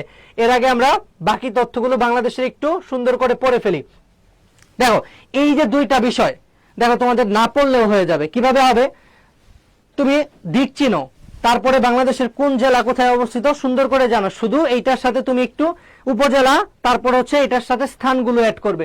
তুমি জানো না বাংলাদেশের সর্বপূর্বে হচ্ছে বান্দরবান, সর্বপূর্বের জায়গায় বাংলাদেশ সর্বপূর্ব কোনটা? আমি বলেছিলাম হাতের এই পাশটা, ডান পাশটা হবে পূর্ব, এই পাশটা হবে পশ্চিম। তাহলে পূর্বের ক্ষেত্রে হচ্ছে এই পাশে বান্দরবান, আর এই পাশে পশ্চিমের ক্ষেত্রে হচ্ছে চাঁপাইনবাবগঞ্জ। তুমি কিন্তু নিজেই জানো, আগের যে মানচিত্রটা পড়লাম এখানে কিন্তু হিবিজিবি হয়ে গেছে, তারপরও তোমরা এটার যে নোটটা পাবে তখন ক্লিয়ারলি দেখতে পাবে এবং মানচিত্রের সাথে রিলেট করে পড়তে পারবে। ওকে, তো দেখো এই হচ্ছে আমাদের পূর্বের দিকের হচ্ছে বান্দরবান। উপজেলাটা শুধু শিখে ফেললা থানচি, তারপর ইউনিয়নটা হচ্ছে তিন্দু, একদম স্থানের নাম হচ্ছে আখানিটং।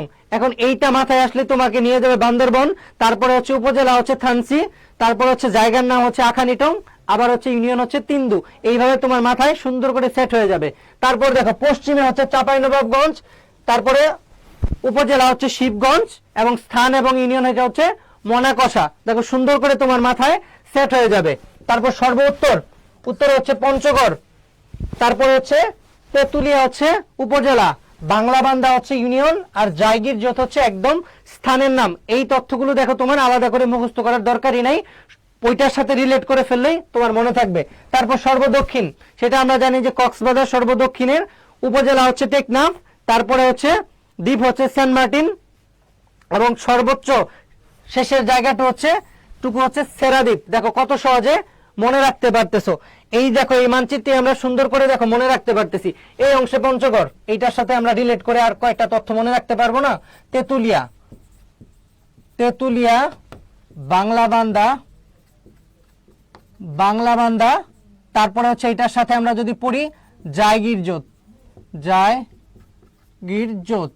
দেখো সুন্দর করে এগুলো আমরা মনে রাখতে পারতেছি, কত সুন্দর করে। তারপরে এখানে আমরা কক্সবাজার, এটার সাথে আমরা মনে রাখতে পারবো না যে টেকনাফ, তারপর হচ্ছে সেন্ট মার্টিন, তারপর হচ্ছে সেরাদ্বীপ, এটার সাথে হচ্ছে চাঁপাইনবাবগঞ্জ, তারপর হচ্ছে শিবগঞ্জ, তারপর হচ্ছে মোনাকষা, কত সহজে মনে রাখতে পারবো। বান্দরবনের সাথে দেখো থানচি, থানচির পর হচ্ছে তিন্দু, তিন্দুর পর হচ্ছে আখানিটং, কত সহজে মনে থাকে। তারপর এই দুইটা তুমি জানো কৌণিক দূরত্বের ক্ষেত্রে, শুধু এই দুইটা তুমি জানো না। সিলেটের এখানে হচ্ছে জকিগঞ্জ, সিলেটের জকিগঞ্জ, কৌণিক দূরত্ব যদি আসে জকিগঞ্জ, আর এখানে হচ্ছে সাতক্ষীরার শ্যামনগর। কত সহজে দেখো তুমি এটার সাথে রিলেট করে মনে রাখতে পারতেছো, কত সহজে মনে রাখতে পারতেছো না। এই তথ্যগুলো আলাদা যদি একসাথে মুখস্থ করতে যাও, হয় তুমি উলট পালট লাগাবে, পরীক্ষার হলে গিয়ে ভুল করে আসতে পারো। ওকে, আর সময়টাও লাগবে তোমার অনেক বেশি। তো এইভাবে শিখাই হচ্ছে সাধারণ জ্ঞানের সব থেকে গুরুত্বপূর্ণ ওয়ে এবং সব থেকে বেশি মনে রাখতে পারার, অনেক তথ্য একসাথে অ্যাকুমুলেট করে রাখার সব থেকে ভালো ওয়ে। তোমরা যারা এইটা ফলো করবে তারাই অনেক কম সময়ে তোমরা সাধারণ জ্ঞানের সর্বোচ্চ মার্ক অর্জন করতে পারবে। আর যারা হচ্ছে গদবাদা তথ্য মুখস্থ করা শুরু করবে তারা হচ্ছে সাধারণ জ্ঞানে আশানুরূপ তো পারবেই না, শেষ দিকে ডিপ্রেশনে ভুগবে যে অনেক তথ্য এখন আমার কিছুই মনে থাকে না। এই সমস্যাটা প্রত্যেকবারই আমি যে 5-7 বছর যাবৎ কাজ করতেছি এইটা নিয়েই, যে সবাই একটা প্রশ্নই করে শেষ সময় এসে স্যার সাধারণ জ্ঞান মনে থাকে না, আমি শুধু তথ্য গুলিয়ে ফেলি। ওকে, এইটা তোমাদের আর হবে না। ওকে, এইভাবে সহজ, দেখো চিত্র পড়ে দেখা সহজ, সবাই বলতেছো। তো এইভাবে হচ্ছে তোমরা খুবই সহজে তথ্যগুলো মনে রাখতে পারবে। তারপরে যাই, দেখো কৌণিক দূরত্ব সুন্দর করে আমরা শেষ করলাম, পূর্ব পশ্চিম কোণ সবগুলি আমরা সুন্দর করে শেষ করলাম। এই নোটটা তোমরা পেয়ে যাবে, শুধু মানচিত্রের অংশগুলো তোমরা বাসায় একটু সুন্দর করে প্র্যাকটিস করে পরবর্তীতে ওই তথ্যগুলো পড়তে যাবে। ওকে, আমি কিন্তু দেখিয়ে দিলাম যে কত সহজে তোমাদের সবকিছু মনে থাকবে। তারপর আরেকটা গুরুত্বপূর্ণ বিষয়, যে ভৌগোলিক রেখাগুলো বাংলাদেশের উপর দিয়ে যে কাল্পনিক রেখাগুলো যায়, তোমাদের এটা নিয়ে আমি একটু কথা বলে নেই। দেখো এই যে ভৌগোলিক যে কাল্পনিক রেখাগুলো, আমরা জানি পৃথিবীর দুই ধরনের রেখা, একটা হচ্ছে দ্রাঘিমা, একটা হচ্ছে অক্ষরেখা। যে রেখাগুলো দেখবে হচ্ছে, এটা যদি আমরা পৃথিবী কল্পনা করি এইভাবে, যে রেখাগুলো এইভাবে কল্পনা করা হয় এইরকম ভাবে, এই রেখাগুলো হচ্ছে অক্ষরেখা। আর যে রেখাগুলো এইভাবে কল্পনা করা হয় এইগুলো হচ্ছে দ্রাঘিমা রেখা। এটা সহজ একটা ওয়ে হচ্ছে, যে রেখাগুলো এইভাবে দাঁড়িয়ে আছে, দাঁড়িয়ে থাকতে পারে মানে এটা দ্রাঘিমা রেখা, আর যে দাঁড়িয়ে থাকতে পারে না তাকে আমরা একটু মজার ছলে পড়ি হচ্ছে, সেটা হচ্ছে দাঁড়িয়ে থাকতে পারে না মানে হচ্ছে অক্ষম, এগুলো হচ্ছে অক্ষরেখা। তাহলে এইগুলো অক্ষরেখা, যে দাঁড়িয়ে আছে দ্রাঘিমা রেখা। এই যে রেখাগুলো এবং বৃত্তকে প্রথম 360 ডিগ্রিতে ভাগ করে, এরা হচ্ছে কারা করে জানো? এই যে পৃথিবীর প্রথম যে সভ্যতা ছিল মেসোপটেমিয়া সভ্যতা, এর 4টা ভাগ ছিল, সুমেরীয়, অ্যাসিরীয়, ব্যাবিলনীয়, হচ্ছে ক্যালেডীয়।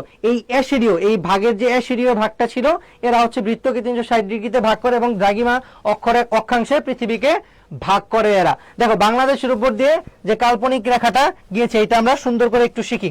দেখো এরপর আর যেন কারো ভুল না হয়।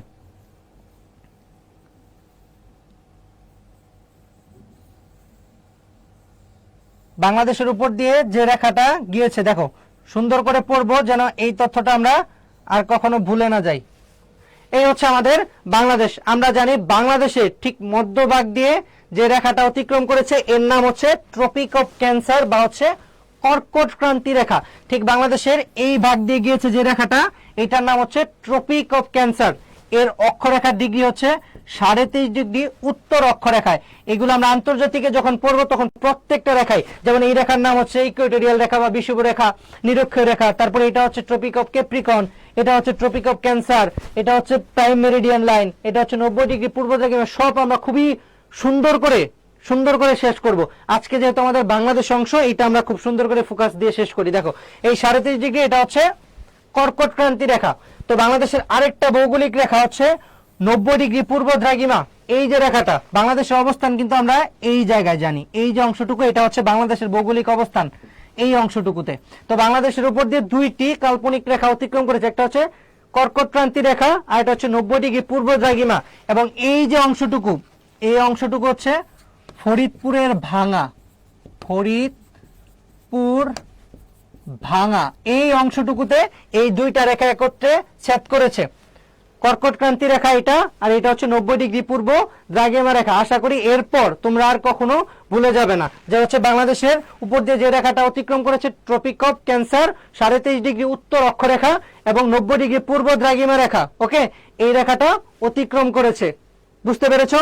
এরপর আর এটা ভুল হবে না। দেখো বাংলাদেশের মধ্যভাগ দিয়ে অতিক্রম করেছে যে রেখাটা, এর নাম হচ্ছে কর্কট ক্রান্তি রেখা বা হচ্ছে tropic of cancer.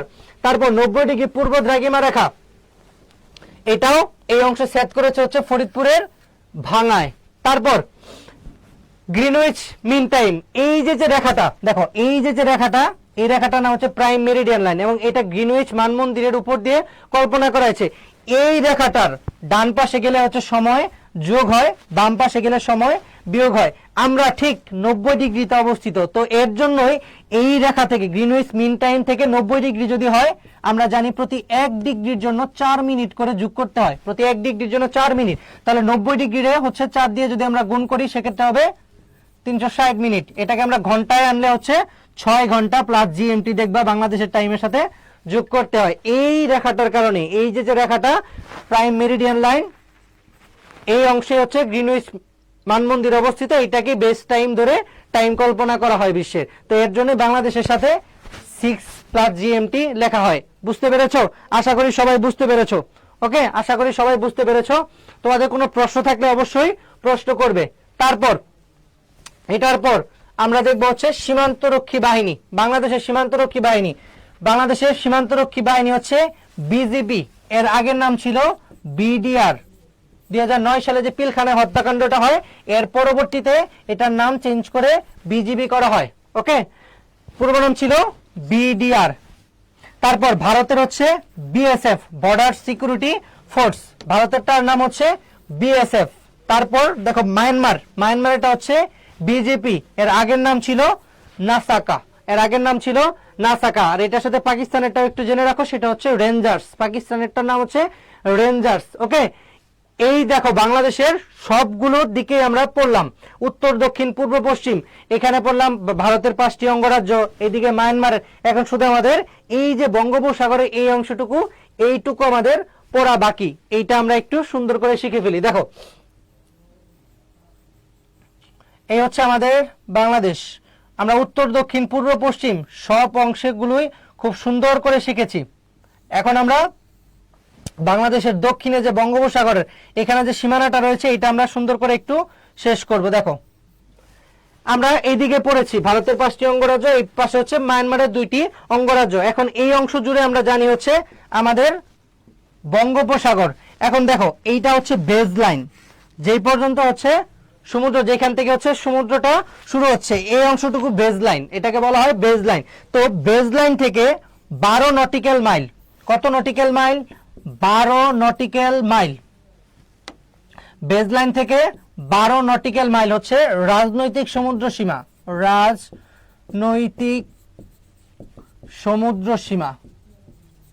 Base line থেকে 12 নটিক্যাল মাইল, মানে এই পর্যন্ত হচ্ছে 12 নটিক্যাল মাইল হচ্ছে রাজনৈতিক সমুদ্র সীমা। তারপর 200 নটিক্যাল মাইল, বেজ লাইন থেকে 200 নটিক্যাল মাইল, এই পর্যন্ত হচ্ছে 200 নটিক্যাল মাইল, এটাকে বলা হয় 200 নটিক্যাল মাইল হচ্ছে বাণিজ্যিক সমুদ্র সীমা। বাণিজ্যিক সমুদ্র সীমা হচ্ছে 200 নটিক্যাল মাইল। তারপর আরেকটা বিষয় রয়েছে যেটা হচ্ছে বেজলাইন থেকে আরো দূরে, এই পর্যন্ত আমরা ধরি, সেটা হচ্ছে বেজলাইন থেকে আরো দূরে, সেটা হচ্ছে মহীসোপান অঞ্চল, সেটাকে বলা হয় মহীসোপান অঞ্চল। এই মহীসোপান অঞ্চল হচ্ছে প্রত্যেকটা দেশের জন্যই 350 নটিক্যাল মাইল করে ধার্য করা, কিন্তু এরপর একটা কন্ডিশন রয়েছে যে হচ্ছে এই 350 নটিক্যাল মাইলের পরও যদি কোনো অগভীর সমুদ্র সৈকত থাকে সেটা এটার সাথে যুক্ত হবে। তো তেমনি বাংলাদেশের সাথে এরপরও 4 নটিক্যাল মাইল হচ্ছে অগভীর সমুদ্র সৈকত রয়েছে, যার জন্য বাংলাদেশের মহীসোপান অঞ্চল হচ্ছে 354 নটিক্যাল মাইল, 354 নটিক্যাল মাইল। দেখো এই হচ্ছে বাংলাদেশের নিচের দিকের যে সীমান্তটা রয়েছে এইটার বিস্তারিত বর্ণনা।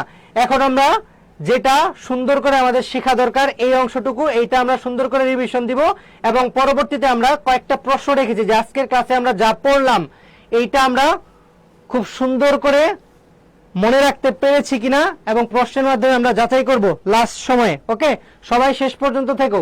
এই যে পাহাড়গুলো আমি কিন্তু আগেই পড়িয়ে ফেলেছি। দেখো, গারো পাহাড় ময়মনসিংহে, বাংলাদেশ সব থেকে বৃহত্তম এবং সর্বোচ্চ পাহাড় হচ্ছে গারো পাহাড়। চন্দ্রনাথ পাহাড় চট্টগ্রামে, এটা কিন্তু আমরা এখন আমি তোমাকে এখানে লেখা পড়াচ্ছি, তোমার মাথায় কিন্তু নিয়ে যাবে ওই চিত্রের ওই অংশে নিয়ে যাবে। ওকে, তারপর হচ্ছে নীলগিরি, এটা হচ্ছে বান্দরবন।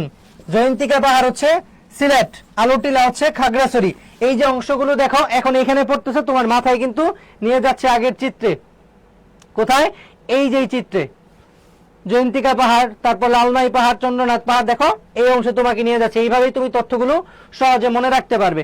তারপর বাংলাদেশের ভূপ্রকৃতি কত সহজে আমরা মনে রেখেছি যে বাংলাদেশের মোট ভূমিভাগের 12% হচ্ছে টারশিয়ারি যুগের পাহাড় সমূহ, মানে হচ্ছে 12% হচ্ছে পর্বত। তারপর 8% হচ্ছে সমউচ্চ ভূমি, যেটা হচ্ছে বাওয়াল মধুপুরের গড়।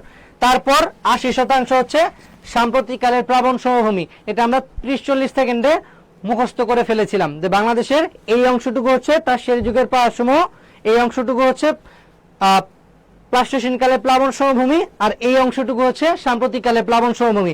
এখন আমরা একবার রিভিশন দিয়ে আমরা ওই প্রশ্নগুলো সলভে যাব। ওকে, আমরা প্রশ্ন সলভে যাব আরেকবার রিভিশন দিয়ে। ওকে, আমরা খুব বেশি প্রশ্ন সলভ করব না, কয়েকটা প্রশ্ন জাস্ট সলভ করব। ওকে, দেখো এখন আমরা বাংলাদেশের 64টি জেলা একটু করে ক্লিয়ার করে ফেলবো।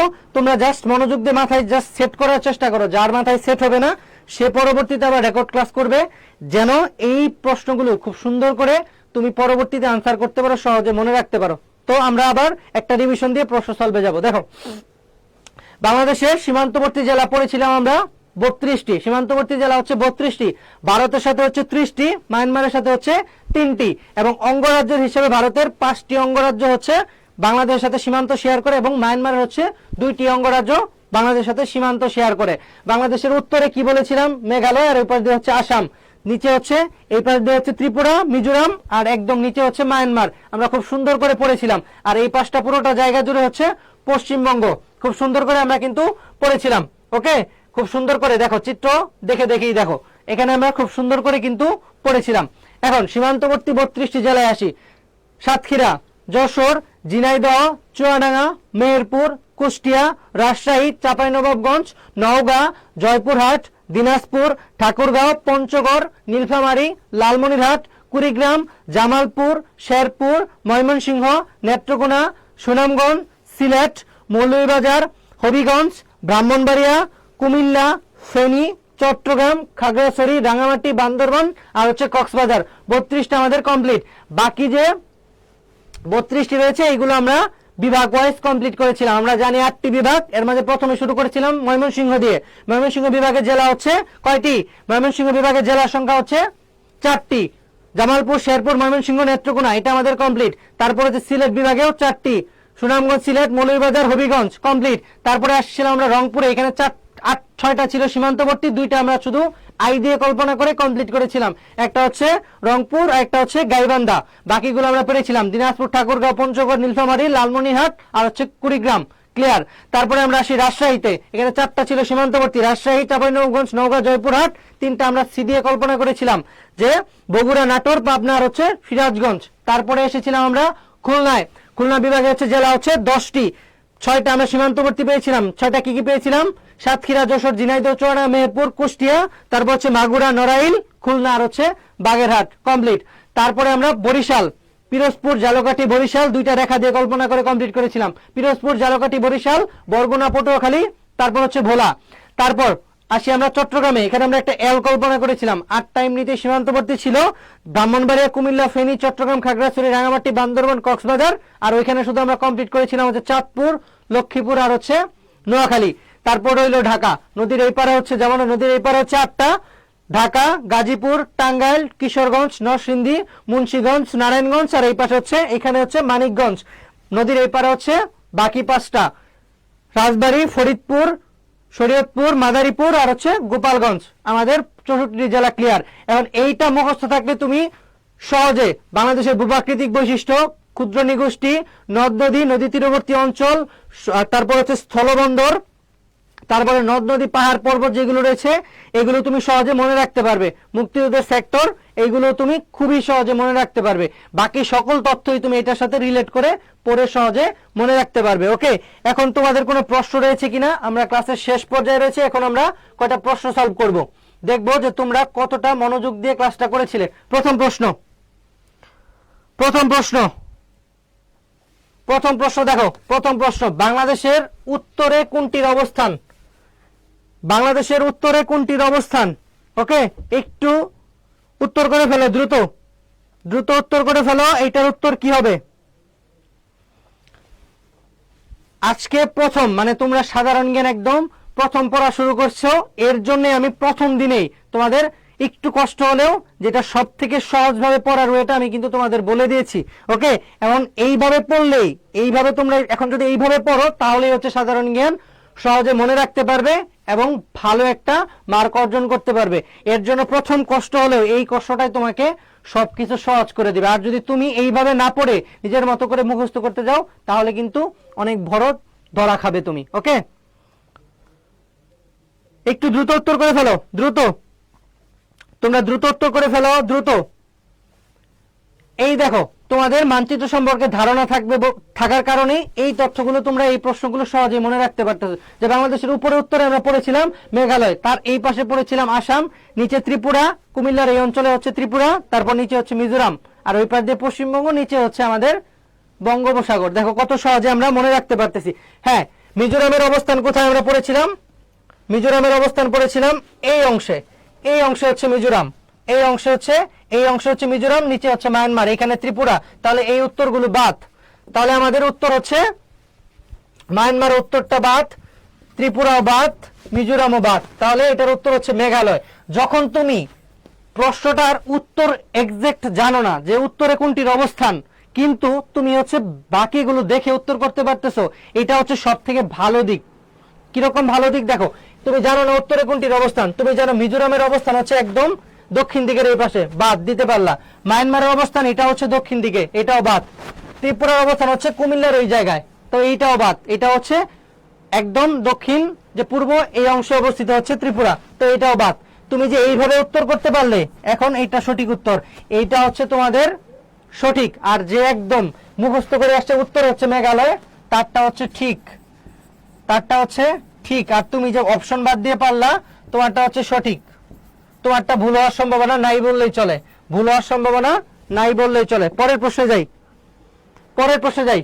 দেখো, তোমাদের আমি জানি তোমাদের পরীক্ষা সামনে, তোমাদের হয়তো আরেকটা ভাইটাল পরীক্ষা, তো এর জন্যই আজকের এই সময়টা আমরা বেছে নিয়েছি। অনেকে হয়তো পরীক্ষার জন্য ব্যস্ত রয়েছে, কিন্তু এখন থেকেই তোমরা যারা প্রিপারেশন শুরু করোনি, কিন্তু ওই যে বললাম যে পথটা তোমাদের দেখিয়ে দিলাম, ওই পথটা অনেক আগে যারা ফার্স্ট ইয়ারে ছিল তারাও কিন্তু প্রিপারেশন শুরু করে দিয়েছিল। তো যখন আজকে থেকেই যারা শুনলে এবং এইভাবে পড়তে হয়, তোমরা অবশ্যই ওই পরীক্ষার মাঝামাঝি যে সময়টুকু পাবে, যখন পড়তে ইচ্ছে করবে না, এই পড়াগুলো পড়ার চেষ্টা করবে, তাহলে অনেক নিজেকে এগিয়ে রাখতে পারবে। দেখো, বাংলাদেশের সীমান্তবর্তী ভারতের রাজ্য কয়টি? দ্রুত উত্তর করে ফেলো। বাংলাদেশের সীমান্তবর্তী ভারতের রাজ্য কয়টি? বাংলাদেশের সীমান্তবর্তী ভারতের রাজ্য কয়টি?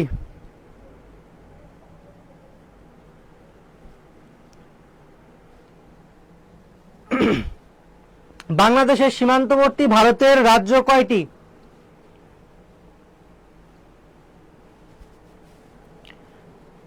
হ্যাঁ, আমরা পড়েছিলাম হচ্ছে ভারতের সাথে হচ্ছে 5টি এবং মায়ানমারের সাথে হচ্ছে 2টি। 5টি হচ্ছে ভারতের সাথে পশ্চিমবঙ্গ, মেঘালয়, আসাম, ত্রিপুরা আর হচ্ছে মিজোরাম, আর ভারতের মায়ানমারের সাথে হচ্ছে রাখাইন আর হচ্ছে চীন প্রদেশ। খুব সুন্দর, সবাই উত্তরগুলো পারতেছো, খুব ভালো লাগতেছে যে তোমরা মনোযোগ দিয়ে ক্লাসটি করেছো। দেখো, বাংলাদেশের রাজনৈতিক সমুদ্র সীমা কত নটিক্যাল মাইল? বাংলাদেশের রাজনৈতিক সমুদ্র সীমা কত নটিক্যাল মাইল? বাংলাদেশের রাজনৈতিক সমুদ্র সীমা কত নটিক্যাল মাইল? বাংলাদেশের রাজনৈতিক সমুদ্র সীমা কত নটিক্যাল মাইল?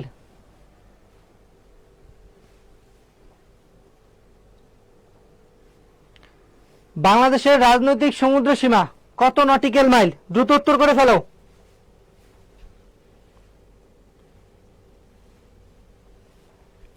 একটু দ্রুত উত্তর করে ফেলো। এটার উত্তর কি হবে? বাংলাদেশের রাজনৈতিক সমুদ্র সীমা এবং এই সমুদ্র সীমাটাকে মোট ভূখণ্ডের সাথে হিসাব করা হয়।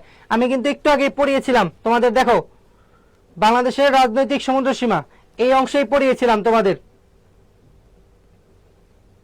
সমুদ্র সীমাটা খুব সুন্দর করে এই অংশে পড়িয়েছিলাম। এই তো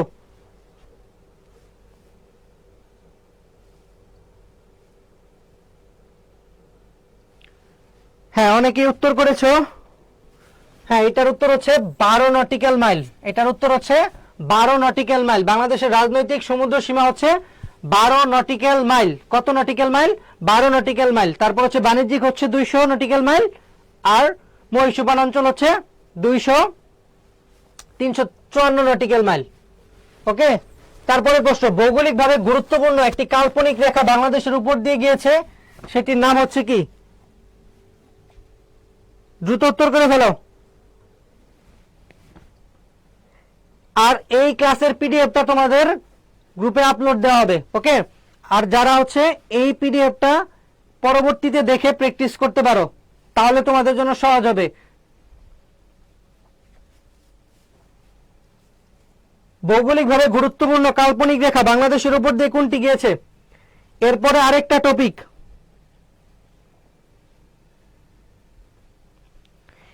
আরেকটা টপিক, যেটা মোস্ট ভাইটাল টপিক, মানে সাম্প্রতিক সময়ে গুরুত্বপূর্ণ, এখান থেকে প্রশ্ন আসতে পারে, সেভেন সিস্টার্স। এটা আমি একটু 1 মিনিটে দেখিয়ে দিব তোমাদের। হ্যাঁ, 4-এর উত্তর হচ্ছে কর্কট ক্রান্তি রেখা। এই রেখাটা হচ্ছে কর্কট ক্রান্তি রেখা। অক্ষরেখা হচ্ছে 23.5 ডিগ্রি উত্তর অক্ষরেখা। কর্কট ক্রান্তি রেখা 23.5 ডিগ্রি উত্তর অক্ষরেখা। লাস্ট প্রশ্ন, ভারতের সাথে বাংলাদেশের সীমান্ত জেলা কয়টি? ভারতের সাথে বাংলাদেশের সীমান্তবর্তী জেলা কয়টি? লাস্ট প্রশ্ন। দেখো, এইটার সাথে আমরা একটু সেভেন সিস্টার্স, ভারতের যে 7টা অঙ্গরাজ্যকে একত্রে সেভেন সিস্টার্স বলা হয়, এটা আমরা একটু ক্লিয়ার করে ফেলি। তোমরা একটু এটার উত্তর করতে থাকো, দ্রুত উত্তর করতে থাকো।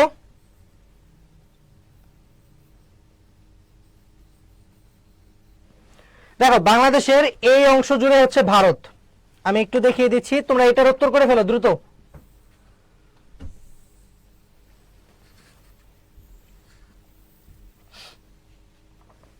দেখো, এই পুরোটা অংশ জুড়ে ভারত হচ্ছে বাংলাদেশকে একদম ঘিরে আছে। দেখো, ভারতের 7টি অঙ্গরাজ্যকে একত্রে সেভেন সিস্টার বলা হয়। এটার উত্তরটা সবাই একটু করে ফেলো। 5-এর উত্তরটা অনেকেই উত্তর করতেছে, এটা একটু মনোযোগ দাও। এটা হচ্ছে সেভেন সিস্টার্সটা আমরা একটু ক্লিয়ার করে ফেলি।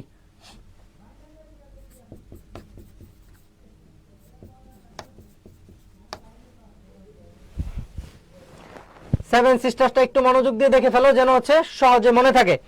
এই পুরো অংশটি হচ্ছে ভারত। দেখো, ভারতের এই অংশটুকু হচ্ছে মেঘালয়। তারপর এই পাশ দিয়ে এই অংশটুকু হচ্ছে আসাম, এইটুকু হচ্ছে ত্রিপুরা, মণিপুর, এই অংশটুকু হচ্ছে মিজোরাম, এই পাশের অংশটা হচ্ছে নাগাল্যান্ড, আর এই অংশটুকু হচ্ছে অরুণাচল। দেখো, আমি ইন্ডিকেট করে দিচ্ছি সুন্দর করে। এটা হচ্ছে মেঘালয়, এই পাশ অংশটুকু হচ্ছে আসাম, এটা হচ্ছে ত্রিপুরা, এটা হচ্ছে মণিপুর, মিজোরাম, নাগাল্যান্ড আর অরুণাচল। দেখো, এটা হচ্ছে অরুণাচল, যার ক্যাপিটাল হচ্ছে ইটানগর। নাগাল্যান্ড, এর ক্যাপিটাল হচ্ছে কোহিমা। তারপর মেঘালয়ের ক্যাপিটাল হচ্ছে শিলং। পরীক্ষায় কিন্তু এর ক্যাপিটাল গুলো আসে। ওকে, এর ক্যাপিটাল গুলো পরীক্ষায় অনেক সময় আসে। তারপর আসামের হচ্ছে দিসপুর, ত্রিপুরার হচ্ছে আগরতলা। তারপর মিজোরামের হচ্ছে আইজল, মণিপুরের হচ্ছে ইম্ফল।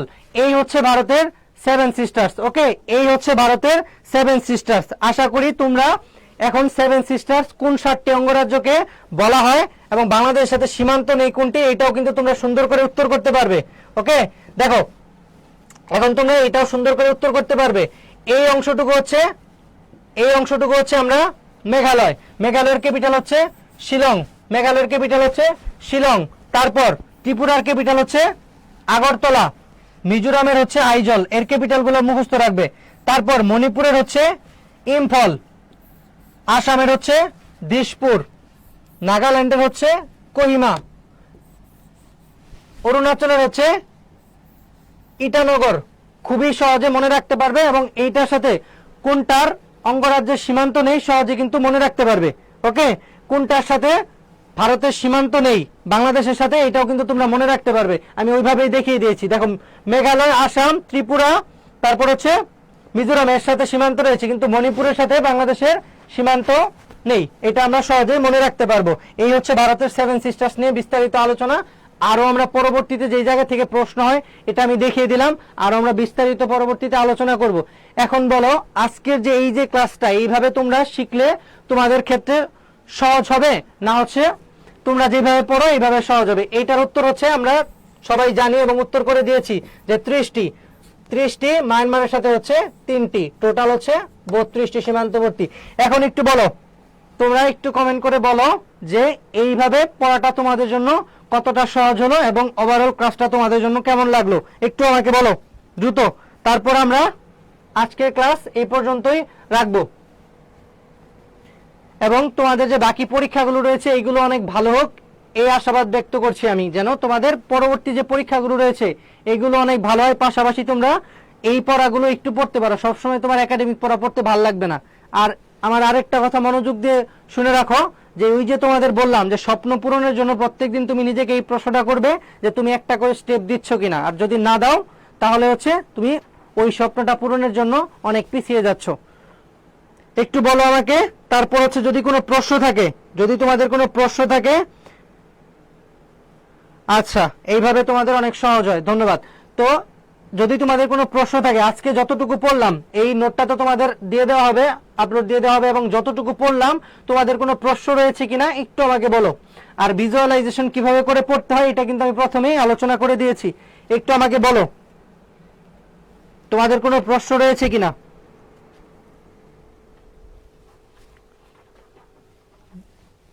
আচ্ছা, একজন লিখেছো খুব ভালো ছিল, ধন্যবাদ, অসংখ্য ধন্যবাদ। কিন্তু এইটা তোমাদের মাথায় সুন্দর করে গেঁথে ফেলতে হবে এবং পরবর্তীতে রেকর্ড ক্লাসটা দেখে তোমরা সুন্দর করে এটা শেষ করে পরে বাংলাদেশ বিষয়াবলী পড়তে যাবে। তাহলেই তুমি অ্যাডমিশন পরীক্ষায় সহজে কম সময়ে অনেক বেশি মার্ক অর্জন করতে পারবে। ওকে, আচ্ছা তোমাদের কোনো প্রশ্ন থাকলে একটু করে ফেলো, না হলে আজকের ক্লাস এই পর্যন্তই রাখবো। ওই একটা ক্লাসের মাঝখানে তোমরা যে প্রশ্নটা একজন করেছিল স্থলবন্দর নিয়ে, সেখানে কিন্তু আমরা অনেকগুলো তথ্য শিখে ফেলতে পেরেছি। নদী বন্দর, স্থলবন্দর, সমুদ্র বন্দর, বিমানবন্দর সবকিছু কিন্তু আমরা শিখে ফেলতে পেরেছি। তো প্রচুর প্রশ্ন করবে ক্লাসে, তাহলে হচ্ছে তোমাদের আরো বেশি সাধারণ জ্ঞান জানতে পারবে। আচ্ছা, এভাবে পড়লে অনেক সহজ হবে, আলহামদুলিল্লাহ। ঠিক আছে, তো কোনো প্রশ্ন রয়েছে কিনা, না হলে আজকের ক্লাস এই পর্যন্তই রাখবো। তোমরা এখন গিয়ে তোমাদের পরবর্তী পরীক্ষার জন্য প্রস্তুতি গ্রহণ করবে। যদি কোনো প্রশ্ন থাকে একটু করে ফেলো, না হলে এই পর্যন্তই রাখবো।